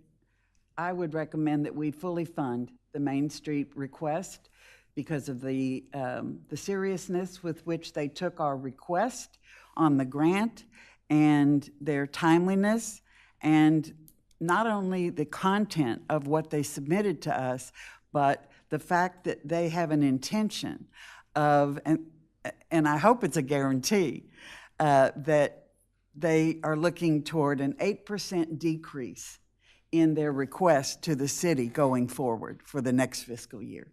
So I congratulate Main Street. I was shocked and disappointed that the others, as you already know, did not follow the same model, but there is a model that can only get better over time. So I'm in favor of funding exactly what they asked for, which is $60,000, which is the same level from the prior year. I would concur with Commissioner Sharp. Anybody else? I also agree. I agree certainly, and I just the mere fact that I don't have any justification for, I don't see any justification to reduce theirs. So I concur also. With that, can we go to the members of the public, and you'd be able to offer comments on anything and everything up to this point? I would suggest that if you're from an agency that's asking for contributions, that you pick one person to speak. Understand, though, that we do have, we know your point of view, and while you're allowed to react to what we have to say, I would suggest that clarifications are more appropriate at this time. Mayor, if I may, first off, just to recap, currently on the table, what we're talking about is a fire company funded at $200,000, Historical Society at $30,000, Main Street at $60,000, and the library at $75,000. Is that accurate? Yeah, that's what the consensus is. All right, I just wanted. I mentioned. subject to the Agreed, but that's the right, dollar right, amount on the table right now. So it is full funding for all three organizations that have requested it: Fire Company, Main Street, and the Library. And Historical Society is funded at what they received last year in FY2024. So instead of looking for $395,000, we'd be looking for $365,000. That's what the majority want. Yes. Yes. Thank you. All right, Carolyn, you've been Nancy for a little while. State your name and relationship, and then Walter, and then Warren. Carolyn Diefendorfer, Go ahead. Carolyn Diefendorfer, city resident. While I am a volunteer for Main Street, this is a question as a resident. When I look at the budget, and I apologize for not noticing this before and not asking this in an earlier meeting, but why is there a $500,000 decrease in budgeted sewer revenue from Dewey Beach and Henlopen Acres when compared to their actual 2024 or their 2023 actual? And the 2024 is the year-to-date, I guess, at the time that the spreadsheet was put together. I am an accountant by trade. I understand being conservative with your revenue projections, but I'm going to guess that their usage isn't going to decrease, and unless we're decreasing rates to them, I can't see why we wouldn't be projecting at least the same level of sewer fees. Thank you. Thank you, Carolyn. Evan, do you have a response? I don't have a response at this time. Mayor, I have just one thing to say here. I asked a question of the Public Works Director many meetings ago, and it's related to this exact point. I asked when we talked about rates of what we provide to others, not our own residents, but to others, was there any instance where we provide water services to others at a cheaper rate than we provide to our own? And the answer was yes. That should not be. There should not be any instance where we're providing our water to another town at a rate less than what we pay, that we charge our own residents. So I don't know if that factors into what Carolyn just mentioned, but it's something that we need to look at. Won't be resolved for this. Of course, budget but meeting, well, Evan, these if you issues aren't put going to that go on away your this year. plate for the future. Walter, and then Warren, Heidi, and Jay. Good morning, Walter Birmingham, 123 Henlopen Avenue. I stand here today, I'm sure they would be surprised, for the fire company, Station 86. I'm speaking because I've been lobbied, I don't know why, that they should come to you, but in lieu of nothing, reason to fund the fire company. I'll go to the end and come back. I think the fire company should get not less than $150,000. Great dollar value for the money spent. The fire department provides, through the fire company, you get fire services, rescue, and EMS. When the police department gets a call, 911, which is a certified agency, they take care of it, whether it's an accident or whatever. For storms, they dispatch public works, the fire company, the state police, whomever they have to do. The ambulance staff is paid for by the fire company, not the people, the volunteers that run the trucks. But the following people get benefits from the fire company: the residents, the non-residents, the commercial properties, the traveling public, the public visitors, and searches, both land and water.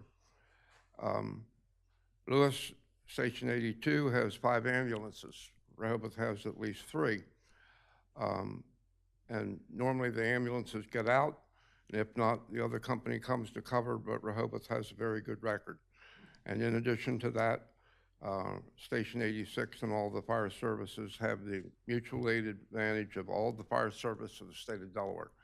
So while I disagree with the $200,000, I think it should be nothing less than $150,000. Thank you. Thank you, Walter. Warren?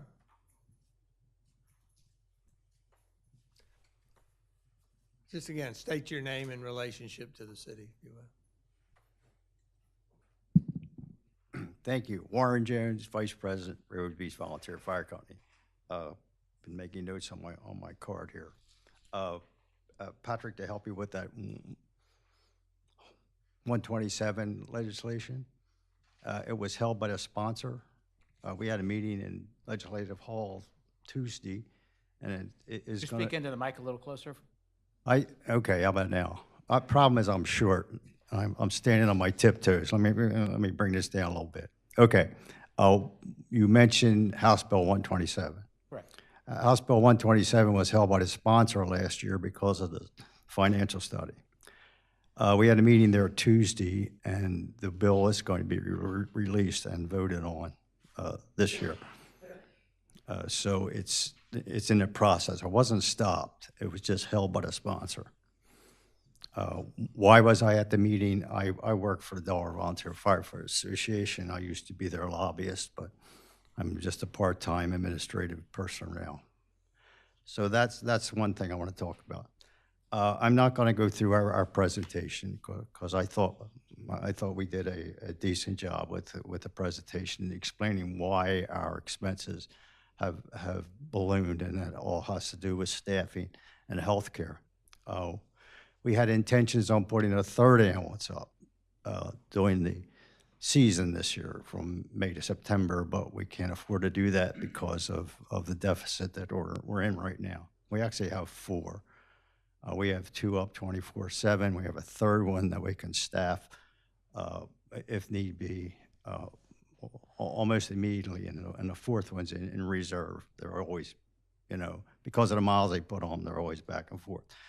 You had asked a couple meetings ago about the fire protection fee, and you had asked us to come back with a plan. We had decided to start on putting this plan together in April.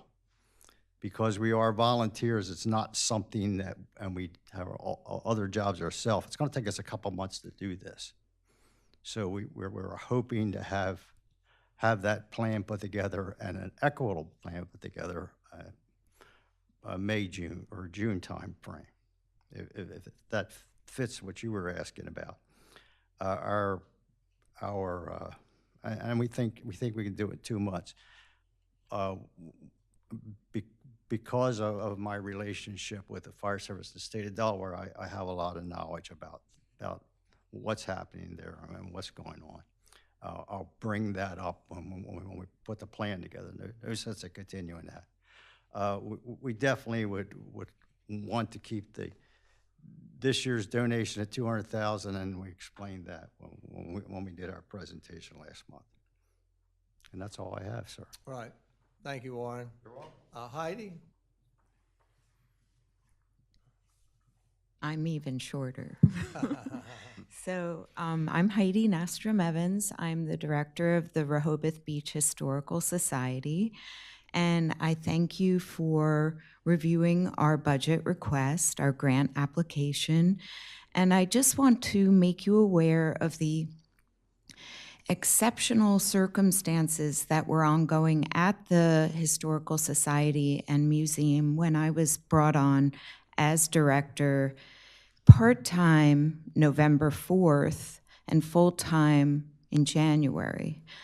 And the application was due, I think, December 1st, if I'm remembering correctly.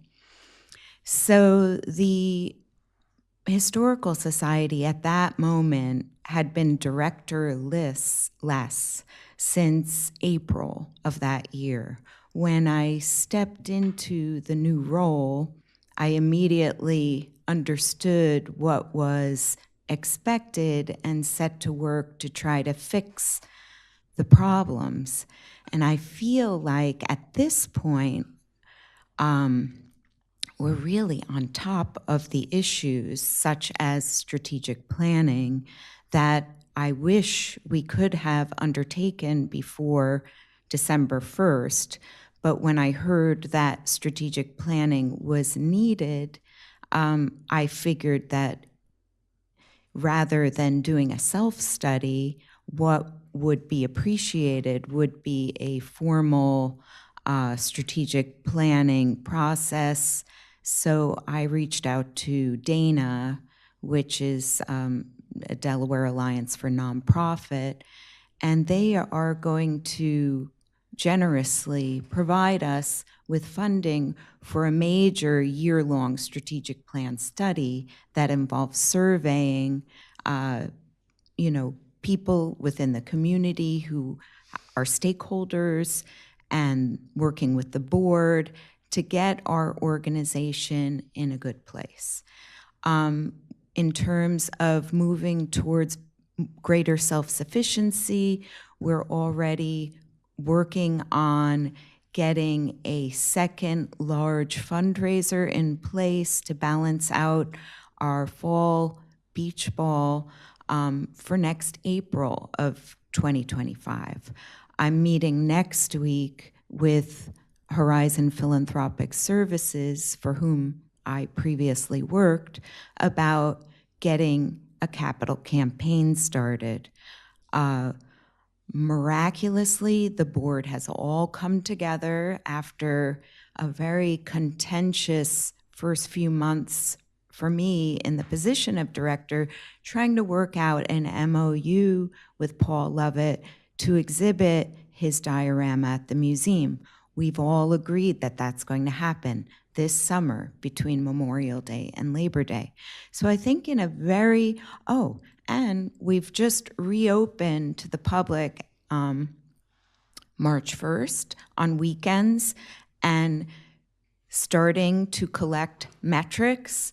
Already we can see that due to the amount of media and marketing that we've been doing since I started, that it's having an effect. Our Black History Month program sold out. Our upcoming program with Donna Vassilotti on Snyder's Candy Store is sold out already, and it hasn't even reached the Cape Gazette yet.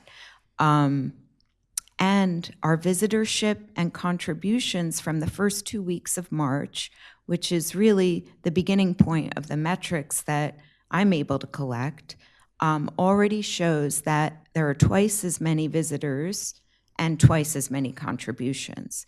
So while I don't feel like I was able to respond the way that you had asked at the time of the application, I've been working in overdrive to get there,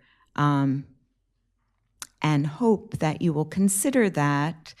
And if you want to impose or ask for milestones to be reached over the course of the year, we're happy to do that. The additional money that we asked for would be going towards funding our part-time administrator and towards the development of a blockbuster exhibition, which is scheduled for 2026. So final point is that the upcoming exhibition and program schedule, we plan to have new exhibits 3 times a year and ongoing programs which we publicize and market to bring a lot of attention to the museum and to the city. So thank you for listening. Thank you, Heidi. Thank you. Does anyone have any questions? I just have a quick statement. Heidi, from the moment you came on board, I have tried to be clear that none of this is about your performance. You are brand new to the organization, but it does not absolve the board of the Historical Society to have put you in that position. So I wish you the very, very best of luck to continue what you have just described to us. So congratulations on getting it all started. Thank you, Heidi. Thank you. Jay?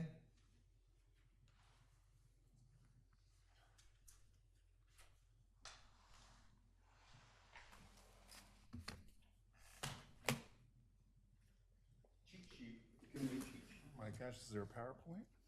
It's a cheat sheet. It lets me talk for 30 seconds instead of 40 minutes. Thank you.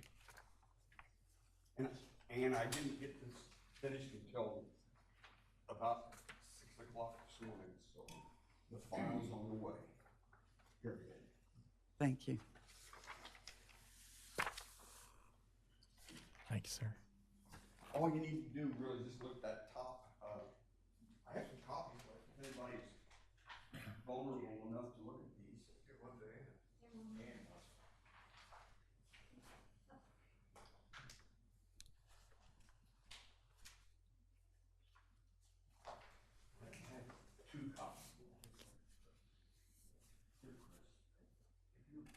Your man will read that. Take your time to do it. You'll be better than I. Here, there I have one copy left.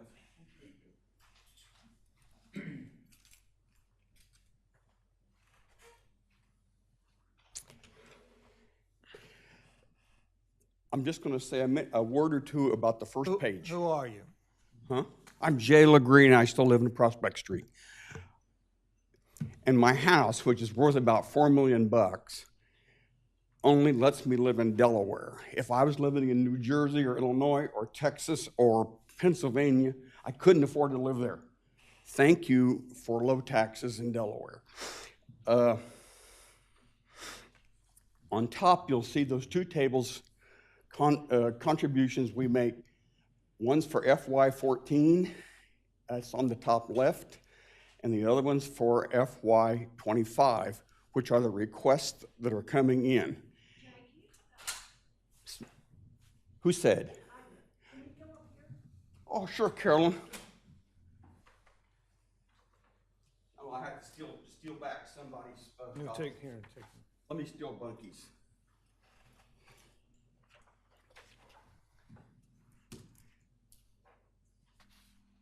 Can you see it, Ann? Is it upside down? Yeah. Now, can you? The main thing is this: is the table. Once you get the table, the other part will be published, and you can read the other part. At the top, this is FY 2014 that I'm printing at, and these are the contributions we made. These are the actual contributions we made in FY 2014, $103,318. And these are the requests for contributions for FY 2025, which is what we're talking about today. And that's 300, before we switched it around, by my calculations, worth 385,800. And you say, well, what's the 800 for? I don't know. Evan's gone. It was called electrical, and it was in addition to the request from Warren. And I don't know what that's for, what the electrical's for. Can you remember, Warren, what that $800 is?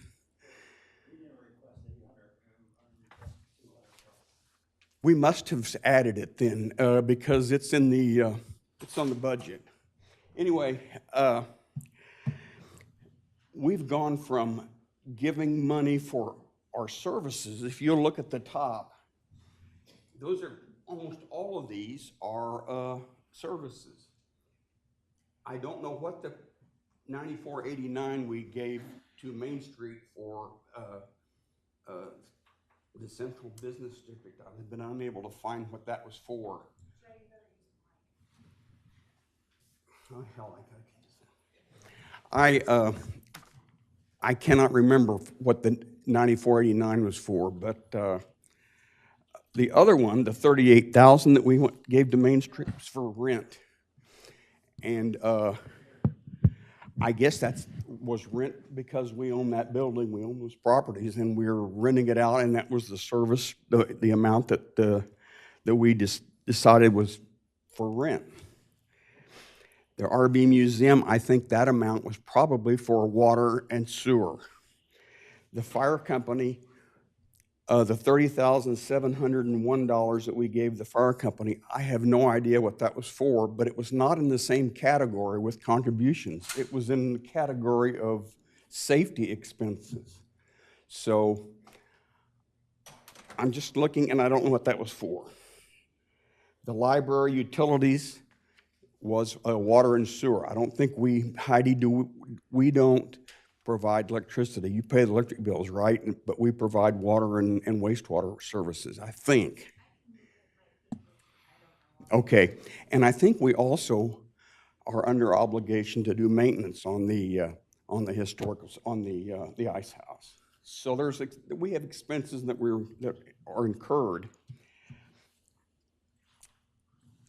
I would like to put the fire company in a totally different category, and I agree with all of you. We need to solve this bended knee every year. It's crazy to have them come in asked for money on bended knee. And I think there's probably a political solution to that as much as anything, and we should really try to get the politicians on our side. I don't know who's taking Pete's place, but I think Russ is with us. We can deal with that, and so we may get a political solution. What is your? May I ask Warren a question? What is your opinion on the passage of this bill? Okay. Okay. Warren, if you're going to say any more, you need to come up. Why don't you do that? Jay, repeat your question so that we have it recorded and answer. Warren, what do you think the chances are to pass a bill through the Delaware House or Senate to authorize us to start charging a fee for fire and protective services? Warren Jones, voice again, Warren Jones, Vice President of Rehoboth Beach Volunteer Fire Company. When we met with the legislative leaders on Tuesday, they felt they had the votes to pass it. And again, it's only enabling legislation. All it does is allow the counties or municipalities to charge that fee. And once that legislation is enabled, what is the next step to going through with Commissioner Gossett's recommendations? Well, let me back up for a second. The next step statewide is the financial survey that's going on right now, the facet survey. So when the results come back from that, and we're looking at a broad picture, or looking at the whole state. So when the facet report's done, which should be the end of the year, they've already contacted us in Sussex County, so they're moving pretty good with it. Then some major decisions will be made on a statewide level. I'm not sure what that's going to be or how it's going to affect anybody yet until that's done. But as far as passage, it looks good to be passed. Thank you. Thank you, Warren. Rather than have a conversation, direct your comments to us if you would. Thank you. I'm going to ask Evan a couple of questions. Would you relay that, Mayor? How shall we do this? I guess I'd prefer comments if you could keep it short. I don't want to. What is the usual fund balance on our ledger, our general ledger that we run day in and day out? How much slop? Without the numbers in front of me, I wouldn't be able to say with confidence. Okay. I'm getting nowhere with these questions. I think I would like to recommend that we zero out all of our contributions and fund these folks as the monies come in during the summer and during the fall, and let it be to our discretion to fund these as the year goes on. We can make intentions right now, but rather than budget for it, I think we should just assume that we're going to have that kind of money in the. That's what corporations do. That's what a lot of huge operations do. So that's something that I'm just suggesting that. And if later on when you read my wordy paper, I'll discuss that. And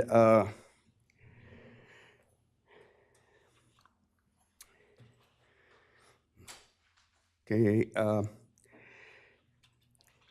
Now, the grant application process that we put everybody through, when we first talked about that, I voted against it when I was sitting up there next to Commissioner Sharp. I thought it was a jumping through the hoops exercise.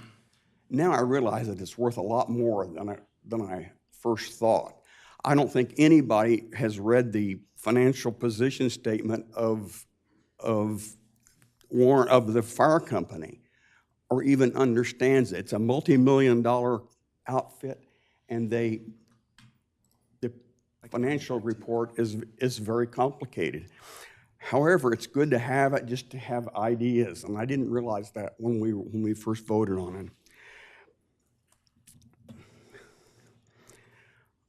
So I'm in favor of doing with the fire company what Warren has said and what we have outlined and what looks to be good going forward. I think that we need to monitor it, and probably the city manager would be the person to do that, to expend those $200,000 funds as they need them.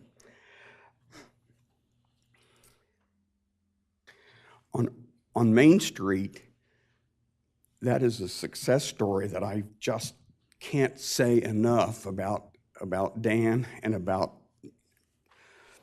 the Greer and all the folks that that are on the board. Carolyn, I know you're ex officio, but I just can't say enough good things about what they've done.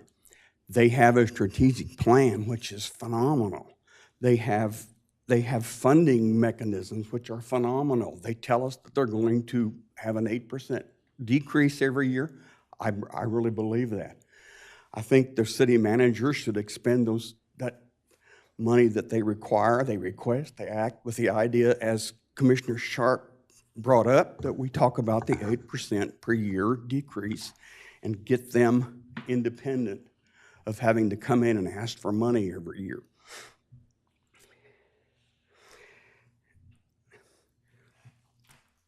When I talk about the library and the Historical Society, I'm getting into a little bit of a different category because I feel differently about those two organizations. I think the long-range plan of the library was to leave Rehoboth, and I don't know, and to get a nice new building out by the highway and have a nice big parking lot and live happier ever after. They just needed to monetize the real estate that they had a hold on here in town, and the whole thing just tipped upside down. And I haven't heard any definitive, absolute plans with drawings, with estimates, with definite plans of what's going to happen in Rehoboth when they're gone. You hear that we need meeting rooms, and we need community places for communities to come to the community members to come together, and we did that. The other day I went to a meeting there with one of the politicians. It was great, nice meeting room, had room for 30, 40 people upstairs. But when I walk into the library over in Lewis, I see meeting rooms that can hold a couple of hundred people, and a lot of people from Rehoboth, including me and my wife, and a lot of people were over there attending the meetings. And we really do need a library, a place for the community to come together here in Rehoboth Beach. And a little shop, a little storefront in a building behind wherever it was supposed to be is not adequate. It's just not working. So if we decide to give money to the library, I think it should be with several stipulations. I think that we need to really know what the exit plan is. We really need to know what we're going to have here in Rehoboth when they're gone. And we really need to know what kind of a path we have going forward. I don't think, do we have that now? Do we have all those, can we tell where we're headed? I believe that we can. I let the library speak for themselves, but I think the holding, if you will, or the lack of this materials being presented is the city is still in negotiations with the deed restriction exchange. There's been some misinformation out there, as has happened frequently, and you refer to your letter here of Susan Stewart, and that was based on a presentation that was made at a a regular meeting of the commissioners, where about the release of the building and the land, or only the building. The aspect is that it is reverting to the city in fee simple terms, the building and the land on 72 and 74. 76, the existing conditions that we have on 76 will be transferred to 72 and 74. So that if the library should stop operations by their own accord, if the Board of Commissioners of the Rehoboth Beach Public Library says we're ceasing operations, the building and the land would revert back to the city in fee simple. We would own it. And that's a future agenda topic. Yes. That's correct. Good. How much is it going to take us to renovate the structure that exists or demolish part of the structure? Those questions, I mean, that is what the library is currently working on, and the renovations of those two portions of the building. Okay. I don't have a dollar figure on it, and I don't think that they do because we haven't gotten that far yet. we haven't gotten that far to say, you can have it, so start your plans. So my proposal is to keep this donation tied to contingencies, and a further knowledge of where we're headed and where we're going should be considered before we release any more money to that organization. That's just my opinion, and that would be my recommendation when I say zero out contributions. Something very similar for the Historical Society. I've got we still haven't seen their long-range plan. A year ago, we had Mike Paoli come, when I was a liaison to the Historical Society. A year ago, we had Mike Paoli lecture to us or give us a presentation on strategic planning. I applauded that, I encouraged that, and tried to promote that, and nothing ever happened. So in spite of all the good intentions and the great presentations that Heidi has made, we should tie any money going forward to contingencies of strategic planning, having assurance that the diorama will be in the library, not just from the beginning of summer until Labor Day, but permanently throughout. The diorama is a phenomenal asset, and I talk about it in my paper there. We should make sure that stays. I don't know where it's going to go after Labor Day, but as we heard board member Capone allude to, and we've heard it since, there's some friction there's some factions going up in there, and there's board members arguing with the senior leadership. The library directors the museum directors being put into some very tough situations. She answered questions for Commissioner Sharp at the last time she was here. I felt really bad for her. She was struggling, trying to answer those questions to the best of, she was walking on her thin edge, and that's not good. That kind of leadership we should never tolerate. Draw to a conclusion pretty soon. Yes, I am. Once we have ascertained that we have communication up and down the membership board, and I tried to volunteer to attend the next board meeting at the Historical Society. I'm a member of the Historical Society. I gave over $1,000 last year. I'm not a very big member, but what I do, I couldn't get in. It was closed. There's only 5 people that they're allowing to sit in at the board meeting. Although there's seating room for more than that, but I'm not second guessing that. Actually, I am second guessing that. When the library asks for money for labor, money's fungible. You can take money from anywhere and put it anywhere and say, this is for labor, this is for downtown Rehoboth Beach, and I'll believe you. But as we go forward, we need to keep a hold, a handle, and I'll talk about the $1.64 million that you're taking from the homeowners this afternoon when we talk about that. Don, the 2017 biosolids contract outlines how much Dewey Beach should pay for wastewater, and it's a combination of flow and O&M, and that's how their wastewater is structured. the fees that they pay us. And those fees are paid to us by the county, but that's in contract.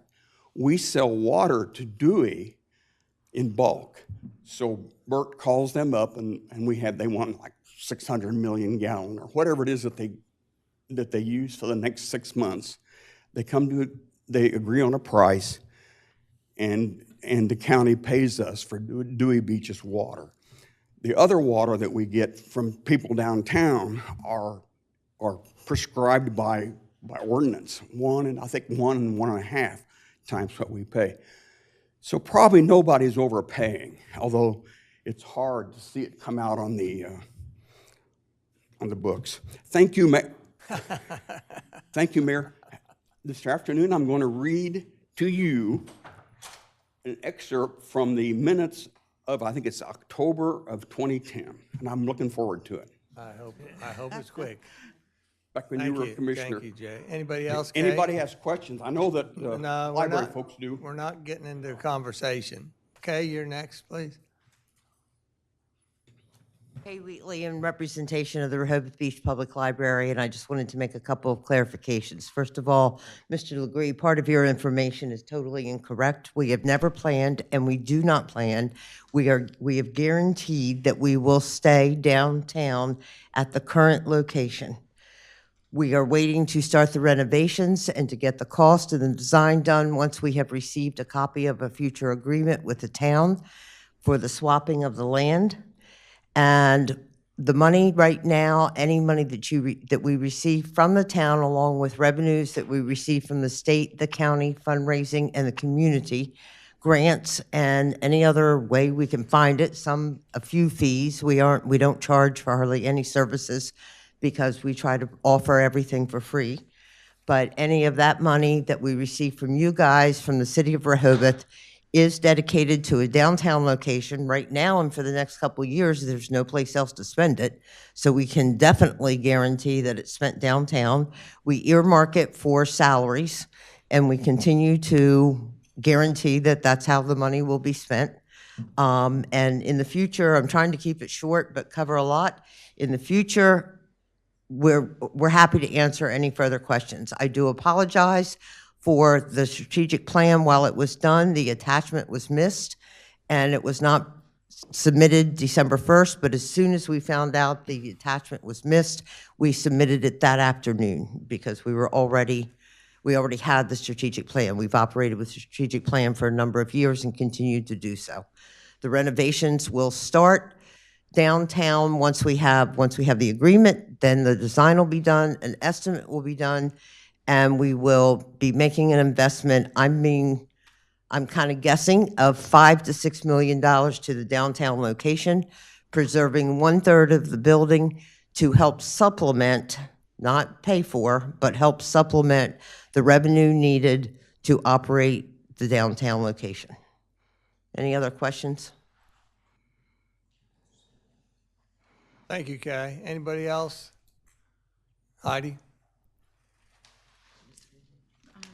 I would just like to, this is Heidi Nastrom-Evans again from the Rehoboth Beach Historical Society. I'd like to respond to Mr. Legree's comments about the diorama being on view year-round at the Historical Society. Our collections policy is for historical artifacts. We do not collect interpretive artifacts. In part of our growth will be having a regular cycle of rotating exhibits. Part of the reason why we don't have more visitors at the moment is that we have a permanent installation, and once people have seen it, they feel like they don't have a reason to return.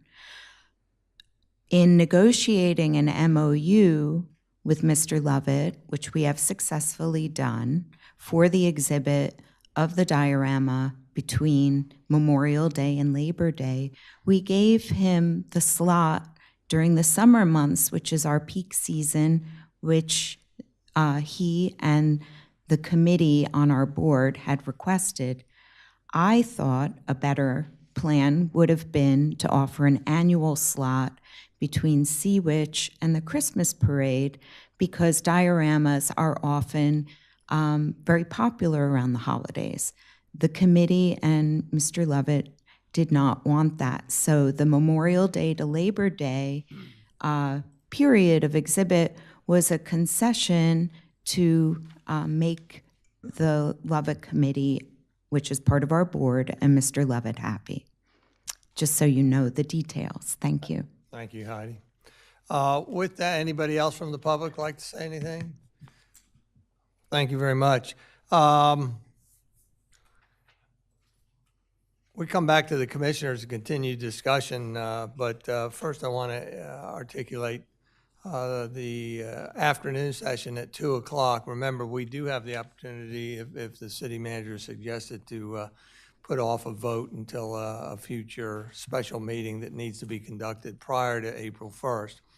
Assuming we go forward this afternoon, we would likely possibly start off with a motion and a vote on increasing the wastewater metered sewer rate. We would then proceed, I guess, to the contributions in front of us one at a time, seeking a motion for each one and a motion with conditions if desired. And then any other, if any other commissioner wanted to make a motion specific to something, then they could do that. Otherwise, at that point, when we've resolved the votes on those issues, we would then go to a vote on the entirety of the budget. But Evan, I got to come to you. Are you able to translate everything that we've talked about today into one budget so that we can make, after we take care of the contributions voting and the wastewater fee voting, and if anybody should make a motion to increase property tax, and that would be thrown in at that time. But the easiest thing for us would be after these initial votes that we vote on the entirety of the budget. Are you able to translate what we have presented to you? Yeah, at this time, I think I'm confident in that. I think when the budget is adopted and a motion is made, I think the motion that's made is just for the total dollar amount for the annual budget. So I can make adjustments in between this morning's meeting and this afternoon meeting. I think the biggest thing that would be helpful for me is just, I think we've reached a consensus or some type of agreement on contribution amounts. So I've updated some of those figures. The other thing that I'm going to do in response to the public comment, which I appreciate, I've been working with Bert, and I think we're going to reevaluate the Dewey's sewer revenue.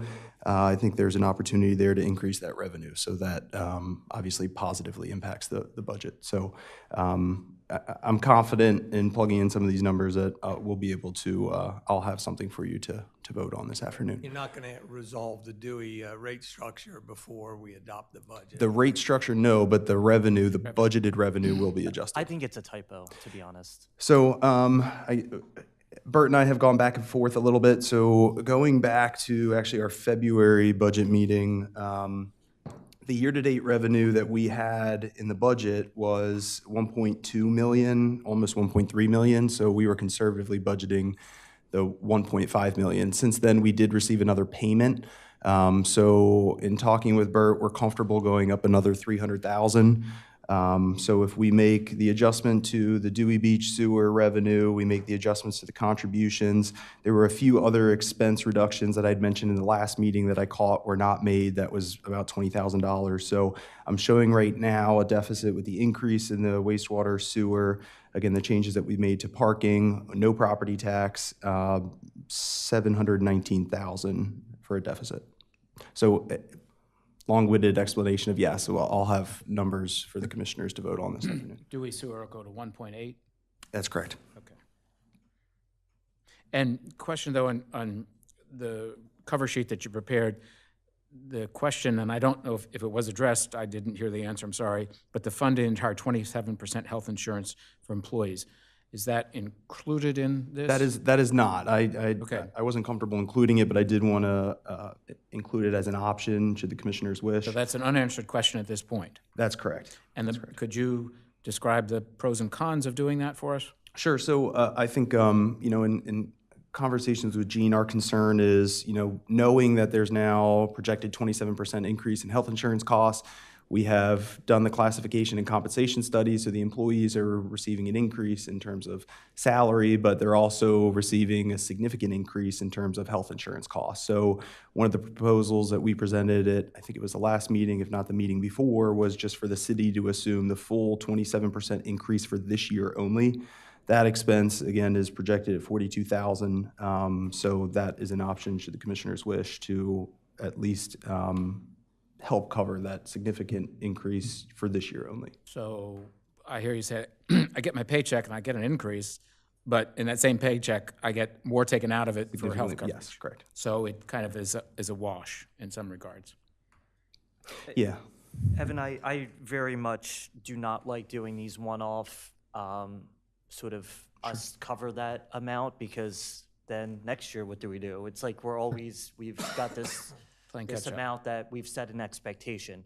What I would rather consider is, instead of doing 80-20, maybe go up to 90-10 for the employee only. Would you be able to look at numbers? Yes, assuming I have enough time between meetings, I can work with Gene. I think we had already ran those numbers for the 100% and the 90-10, so we should be able to pull that together rather quickly. Well, Mayor, I don't know where you want to go, but I have some other suggestions that I think would have a budget impact that I'd like to consider. Is now an appropriate time? It's now or Never. too late at the 2 o'clock meeting, yeah. This is the budget meeting. Okay, I'm going to make a lot of people unhappy. But when this 719,000, Evan, did you take the 30,000 out? Sorry, can you tell us what you're referencing? Yeah, so when Evan made some of the adjustments, such as the wastewater for Dewey Beach, and there were some other adjustments that he made from the last meeting, that nets to a deficit, not including property tax, of $719,000, correct? Yeah, $719,484. No, he verbally just crunching gave us. 719 what, Evan? Sorry. 719,484. Thank you. Does that include or exclude $30,000 from the museum? That includes the reduction from 60 to 30, yes. So there's some other areas that I think some adjustments could be made.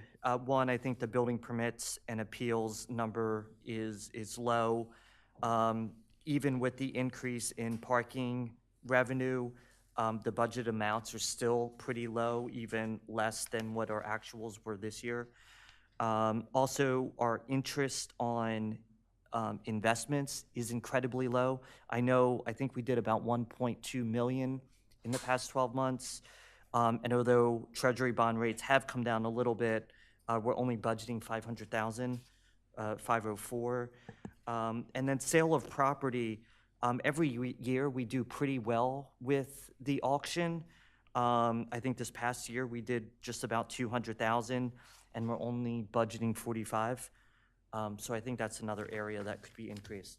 Can I stop you one quick second? Yeah. Where does that money go on these treasury bills, and when we do get That's all earnings? That's all the money that's currently in the fund balance has been invested to earn interest on it. So that's all the numbers that you saw presented at the last meeting. That money was put into the investments in the treasury bills. Okay. So it's not a separate pot of money, so to speak. But if we made $200,000 on an investment, where does that money go? Just goes into our bank account. Back to the general fund, yes. General fund or the So fund balance? It depends. There are multiple investments. So we invest water piece, wastewater piece, and general fund. So the general fund would go back to the general fund, yes. So would it be restricted or unrestricted? Unrestricted. Unrestricted. That portion of it. unrestricted. The wastewater and water are restricted. I got it. Correct, correct. There is a piece, I think, of transfer tax that is restricted as well for certain uses, but yeah, the interest earned. Anyway, I think there's probably about a couple $100,000 that you can probably play with in those categories. But the major change I want to make is with the mercantile license Sorry, fees. Commissioner Chernowski, just a question. Is that speculation? Is what you're suggesting speculation? Speculation, I mean, it's based on past performance. And then my question would be, then why did the staff take the conservative view that they did take in the budget? There's got to be a reason.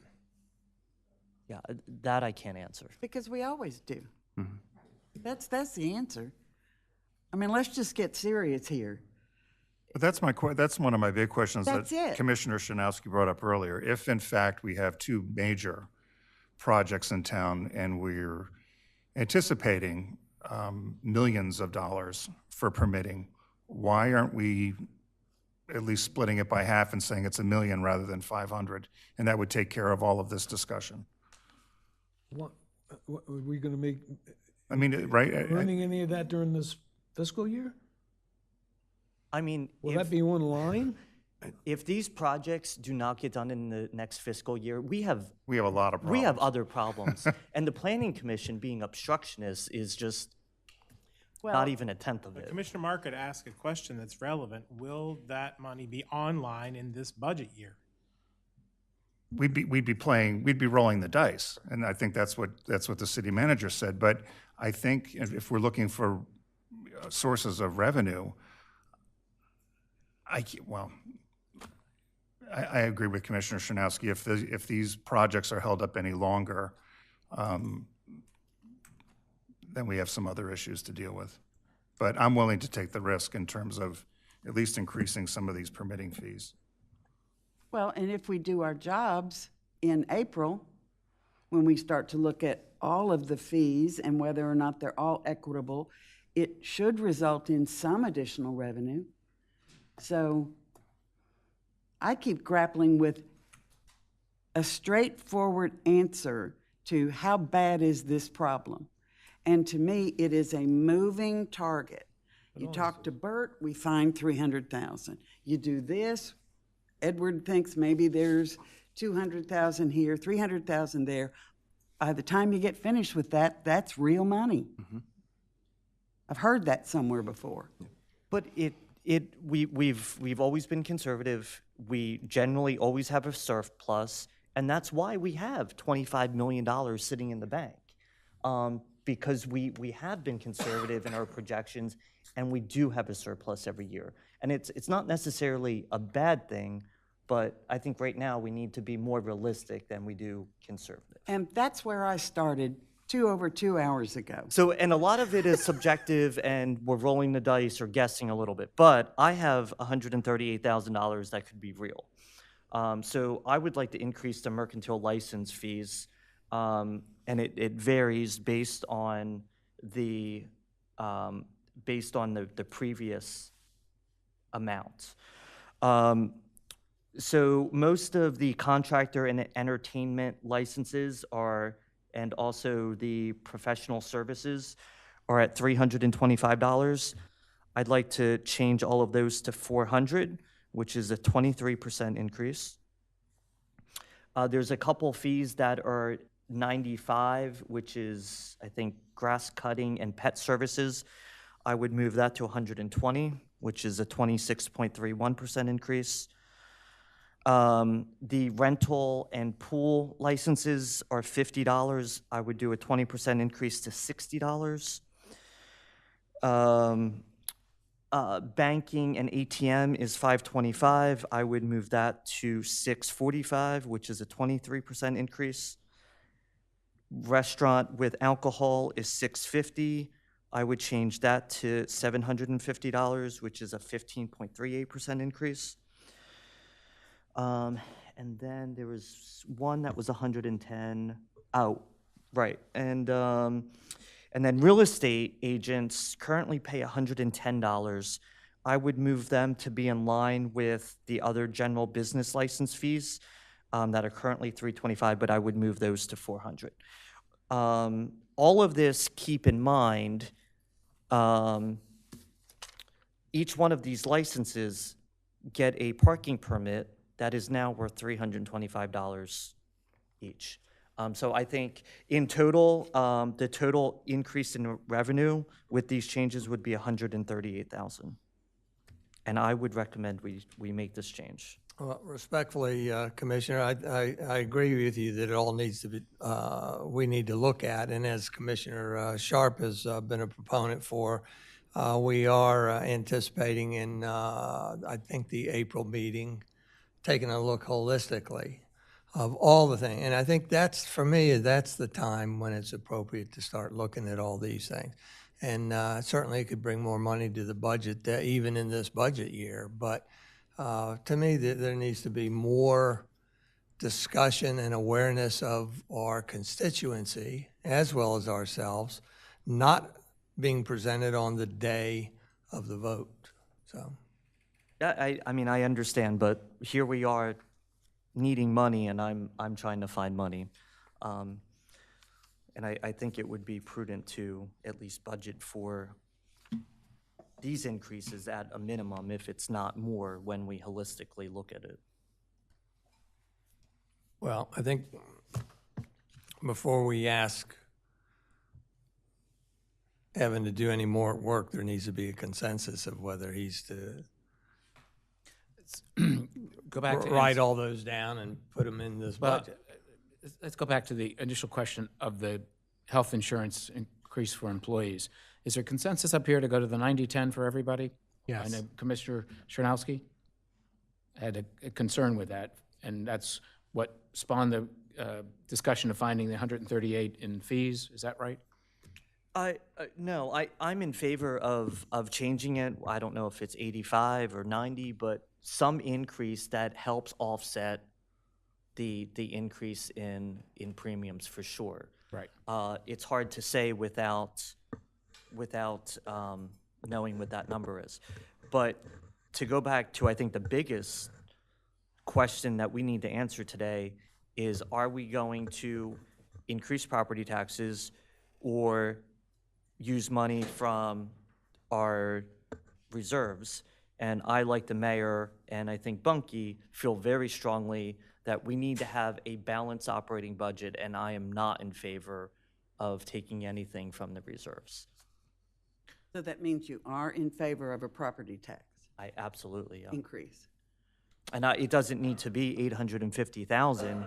I think we can have it at a lower amount that makes up the differences here. I just wanted to clarify, because I am not in favor of a property tax increase, as I have opined on annoyingly before, and will continue to do, that every time a question is asked about what kind of float we have, what kind of money will be left over at the end of the year, it's all very squishy to me.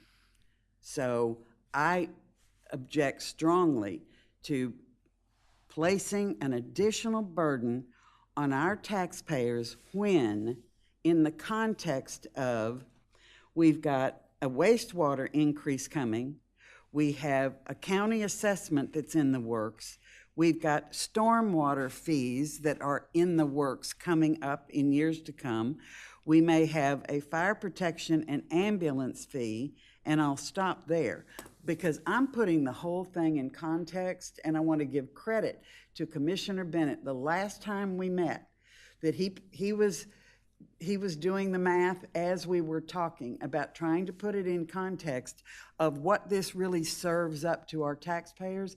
And I just believe strongly, until we get a handle or clear answers on how much we've really got, where is it sitting, that it's inappropriate and it's unconscionable, my opinion. So you know where I stand, to pass it to the taxpayers. So if we're going to have this discussion now, Mayor, I have some thoughts. So I agree with Commissioner Sharp in this respect, that the squishiness of the analysis is very uncomfortable for me. And have spent a lot of time in my career looking at numbers. And frankly, I don't understand all these numbers. However, I strongly disagree with using reserves for paying for poor planning. And that's what this is. It's poor planning. And if we do use reserves, we are also taking money away from our taxpayers because the reserves are there for disasters. When disaster strikes, this is not a disaster. This is poor planning. So whether it's a property tax increase or taking it from reserves, to me, we can have that debate, but they're both taking from our taxpayers. So I will not support using reserves for paying for the deficit. I believe we are out of line with localities around us on our property taxes, and we can afford to raise them, probably not $850,000 worth, but some level of tax increase. I will say I'm uncomfortable with, it's what we call it, right? Is it a reserve or is it a surplus? Or is it a savings, or is it a rainy right, day fund? Because it's all, we're making money on investments, we're doing all these sort of things, and then we're taking that money and putting it in a reserve. And last year during the budget process, we were told that we could have too much in reserve. Never understood what that meant. I don't know what too much means. But if we have a surplus at the end of the year, because I know we had more parking revenue than we anticipated, for example, and if that surplus then gets labeled a reserve, yes, that could be dangerous to say I want to tap the reserve. But I think where Commissioner Sharp and I are is, what is the surplus and where does that money go? I'm not opposed to using money that we have in a bank account, whatever you want to call it. I feel uncomfortable doing it when we don't even have a policy in place that dictates what we should or cannot do with that money.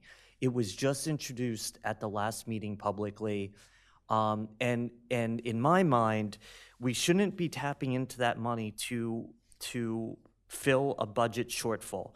We should be using those monies to plan for the future, to look holistically at, okay, 2 years from now, we want to start streetscape. We have our fund balance policy allows us to use this extra money that's out there in the bank account. It needs to be thoughtful. It needs to be planned. It should not be used to fill a deficit as we're trying to pass a budget. It's incredibly bad practice to pass an unbalanced budget, and I'm not in favor of it at all. And talking about one, Commissioner Sharp articulated very well at a couple meetings ago how much we get as residents from the city and how little much we pay for that. And I couldn't in services, and I could not agree more. And when we first started this conversation about revenues, property taxes were on the table, and I insisted that if we were going to consider property taxes, then we would be increasing parking, rental, and all of the other areas, so it wasn't disproportionate that our residents were paying more and our visitors were not paying their fair share. And now we've done a complete 180, and I believe that disproportionately, the homeowners are now not paying the fair share with all of these other increases. And when you look at some of the big ticket items that Commissioner Sharp mentioned, such as wastewater, you know who's going to have the biggest impact on the wastewater increases? Commercial property owners, which means the businesses that have a triple net lease, and that's going to filter down to the visitors paying for it. When we implement a stormwater fee, who's going to pay the most? Commercial property owners that have that don't have any green space requirements. So as we add some of the things that we've mentioned that we know are in the pipeline, they too are going to disproportionately add up to commercial property owners, businesses, and visitors paying for. So that's kind of how I've approached this and how I'm looking at it for this year. Well, and don't think you're going to get away with using my list, which you just stole. And I love the fact that Carolyn Diefendorfer just wrote us a letter that's in the public domain now that lists what I was talking about, and I think more of what our taxpayers get. My point, which I agree that I had a great starting of a list of what we get. My point is more that we haven't done everything we can do. That's what April is for. We still drug our feet of every single time you said we need to get these things in order. We drug our feet. And I swear that from the one vote that I can cast, I've only got one, there's 6 others, that I will not put our poor planning or lack of forecasting on the backs of our taxpayers. Will not do it. That's just, it's wrong in my opinion, and enough said about that, but I'm only one vote. But Commissioner Sharp, just to debate this with you a little bit, then you wouldn't support an increase in wastewater metered sewer? That's a as needed. But it's the This whole same budget. thing. I mean, it's the same point, though. These are services. It isn't in my thinking, Don. It's not in my thinking that way. So, But again, I'm only one vote, so who cares? no, I concur with you, Commissioner Sharp. I guess my question would be for the group then, is if we fund things as we have projected here, as the city manager has presented, we don't tap into the reserve, we raise property taxes, we do all the things to cover the costs and have a balanced budget, I want some sort of guarantee that if we have a surplus of $2 million, I want to know where that's going at the end of the year. And I think that's exactly, once we review the fund balance policy and finalize the framework and how it's applied, I think we'll have the answers to exactly that. Again, once we evaluate the level of risk the commissioners and the city is willing to take in terms of how much money really should be in the fund balance, and whenever we've met that obligation and there's excess, what happens to that excess? I think that's all the purpose of the fund balance policy that was introduced, and still more discussions to come. But are we going to be comfortable at the end of the next budget cycle if we've raised all these fees and we have additional revenue of $2 million, $3 million? I'm making it up. Edward talked about the permits, for instance, in some of these large projects. I just don't think we should raise the fees and then that money just evaporates. Well, maybe, Commissioner Bennett, we should put side by side the CIP along with the budget and think about the real future. Right. Because Commissioner Chernowski just said, in 2 years we want to do the streetscape project.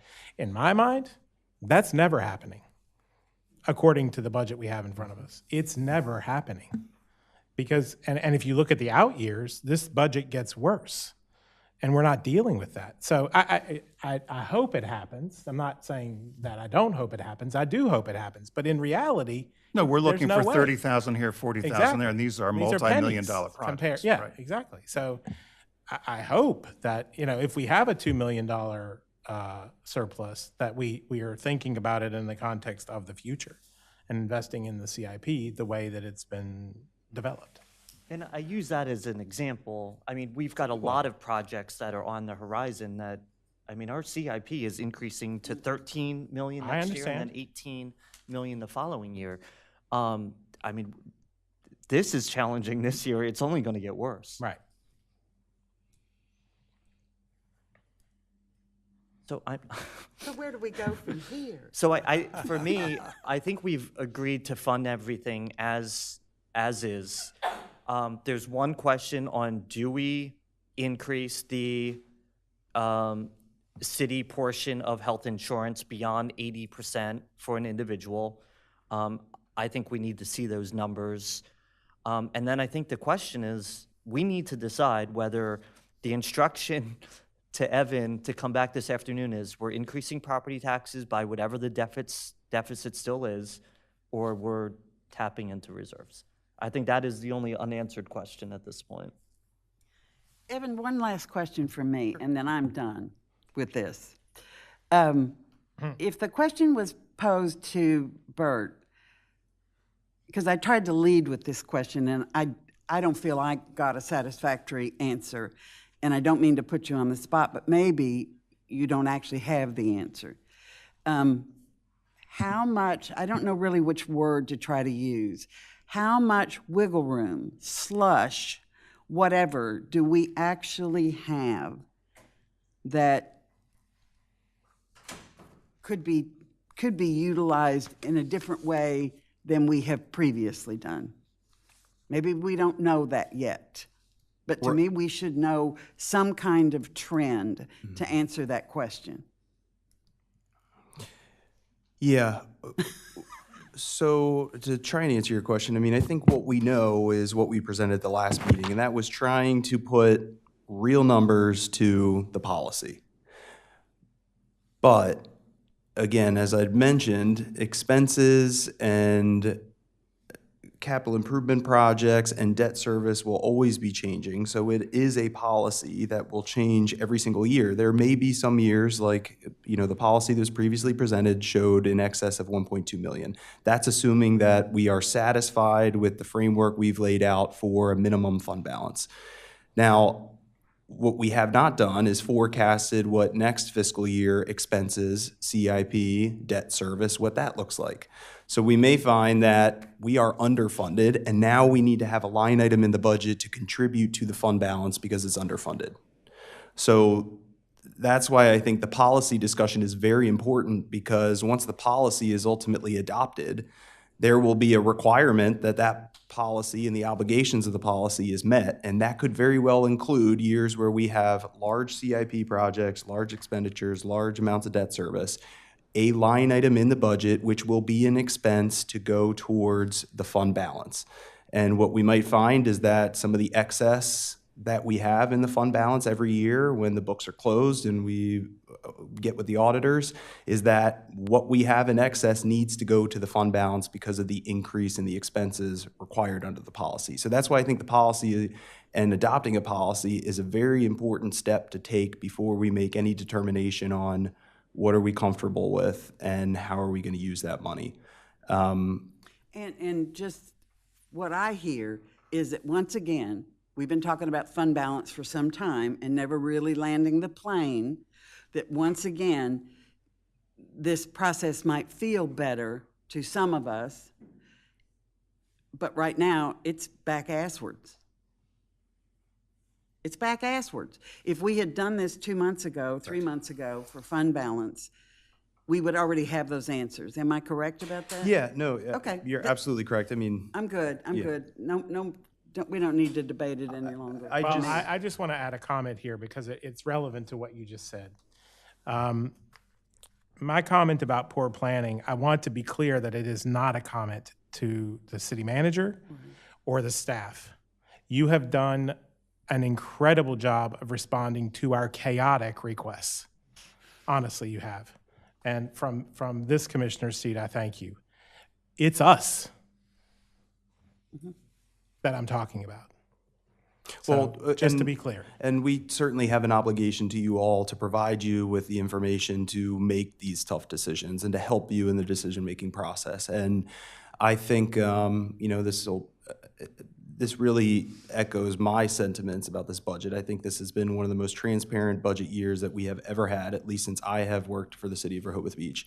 And so that's why now, the fund balance policy, the fee schedule that we're working on, we're taking the appropriate steps to help you in that decision-making process. So I am sorry that it did not come sooner, but I'm happy that we are taking that step now. Maybe not at the best time, given the nature of this budget, but I think it was important to get it out there and start those discussions. So. And I want to concur with Commissioner Preston's comment. And on a different subject, I think recently I was talking about we as commissioners need to look in the mirror. And that's exactly what I mean by all of my comments. We need to look in the mirror. It's up here, not there. So to reiterate what is in store for us this afternoon, I would anticipate minimal discussion. I would anticipate a motion and vote to address the wastewater metered sewer rate change. I would anticipate I've heard up here that at least 4 commissioners are interested in entertaining a property tax increase. If so, I would expect a motion to do so. Now, let's understand this. You can help me, Evan. The property taxes don't have to be raised and codified for several months. Right. So I think what we would need is a motion to support a change in the property tax of X cents per 100 assessed value, such that if that motion were to pass, it's a commitment by the commissioners to do that so that you can put that in the budget. Do you want to say anything further on that? No, I've projected some revenue for property tax increase should the commissioners want to go that route. So I have some of the numbers available once we have that discussion, and maybe that helps understand what some of the revenue could be and how it relates to the current deficit. So I'm prepared for those discussions. Okay, so at least have a variety, 8.5 cents per 100 increase, 7.5 cents per 100 increase perhaps. And then that would lend itself to a final vote on adopting the entire budget. And as you said earlier, just a single amount, so you're gonna have to bring your calculator to the meeting. With that, then, and we would certainly allow the public to speak at that time, although I will at that time ask for minimal redundancy, if you could. Anything else from the commissioners up here?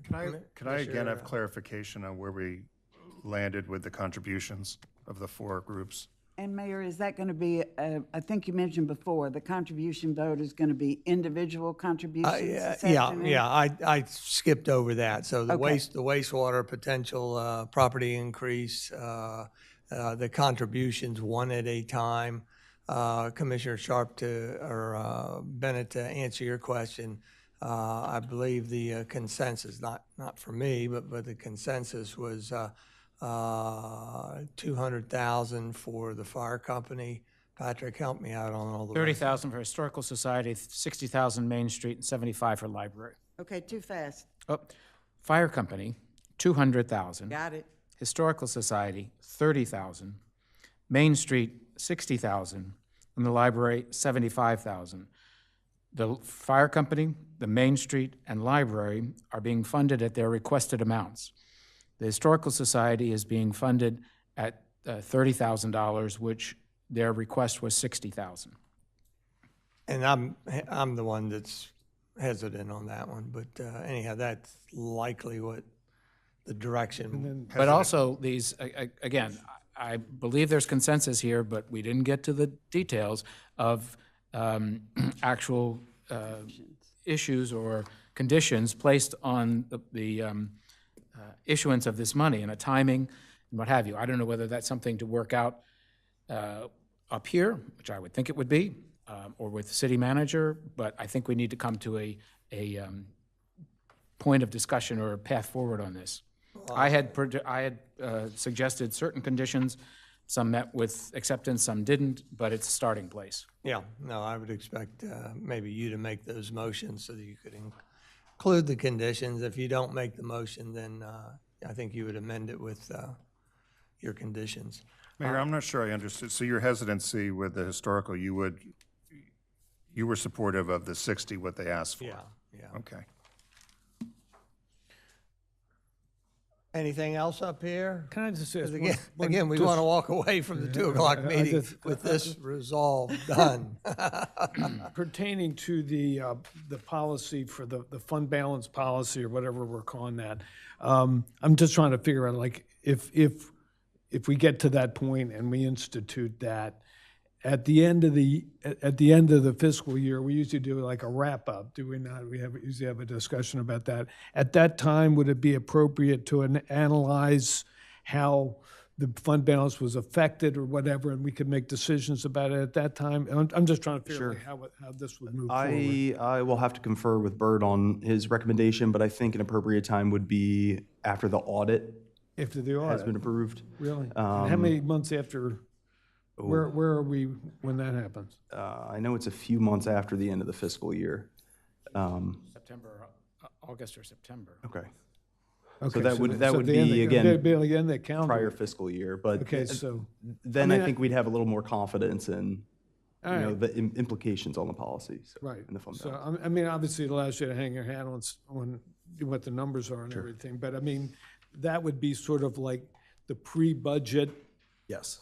sort of forecast, I guess. Yeah, I'm just trying to figure out how this would work. Okay.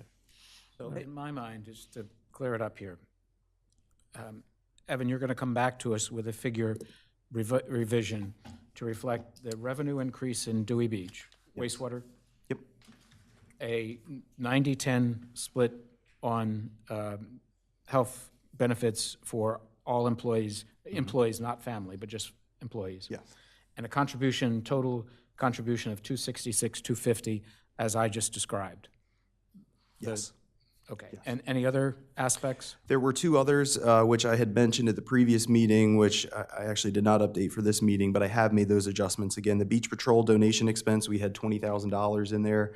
We really should budget $6,000, so I've reduced that expense by $14,000. And then I had mentioned at the last meeting too, dispatch in the 911 dispatch center, minor equipment and supplies, I reduced that by $5,490 because we were able to purchase that equipment this year. So those were expense reductions I mentioned at the last meeting, and I've just now made those adjustments, So again, path forward. Those are the 5 points: wastewater, Dewey Beach, 90-10, contributions, beach patrol, and dispatch. And, but a tax increase initially discussed is 8.5 cents. So a scenario with those 5 issues and then a tax increase of what? What are you looking at? I've run Them all. 6.5 cents, 7 cents, 7.5 cents, 8 cents, and then the 8.5 cents. Okay, so we'll be able to review those in Yes. revenue for that. Okay. And that's the only variable factor that we would be looking at in additional revenue. Well, so some of us up here don't want to use the reserve fund. Right. And some do. How do we resolve that? Does that need to be a motion during the meeting, or? I think once we approve the budget, it's what's in the budget. But I think, as of right now, I think the majority or the consensus is that we're not using reserves. Well, I want to make sure that's firm when we take the vote, that's understood and clear. Well, if we vote with a budget that has that property tax increase in it, you will by definition be making that decision. I think the other important thing is we haven't yet presented the 90-10 numbers. So we may find that with the property tax increase, it doesn't fully cover the added expense of that. So, you know, on the table could be both property tax and transfer from prior year fund balance. So, Evan, I would also just, if you're running the numbers, I would look at 85-15 too. Sure. Just so we have options. Again, these are complicated numbers that, Evan, you've got a lot on your shoulders there. Perhaps it would be better, instead of going for a final vote, is to recess this meeting, allow Evan to work his numbers, and then come back for further discussion under the budget heading, as opposed to going into the 2 o'clock regular meeting with a vote. Well, that's, the capital improve, or the budget is just a part of the meeting. We've got a lot of other things to conduct at the 2 o'clock meeting. I'd rather just maintain our schedule. Well, I'm all for adjourning this meeting as soon as possible. We can Well, I beat would this be too, horse. if I think, do we feel that we're at a point where we can make a decision? I mean, there's still a lot of information to come back, what-ifs that we have asked Evan to manipulate. And if you feel comfortable in making that decision as an agenda item in a regular workshop, so be it. Well, at the meeting, we don't have to vote, but I think that that's the appropriate time that we should adjourn this and then. So if we don't have to vote, that means you're going to set a special meeting for the vote? Is that a yes, Mayor? Could be. That could be. You sound like Bert here. Well, wait a minute, wait. There's no could be about it. If we don't pass the budget up or down today, we would have there to. will be We would- one. yes, And good luck getting a quorum. I feel very confident on our path forward. I do too, but I just want to lay it out so everybody's aware of this. Yep, so the sooner we adjourn, the sooner that Evan can go to work. Continue his work. With that, we do have opportunity for citizen comment. Is there anybody? Nope, well, then we'll call this meeting adjourned at exactly noon. Thank you very much.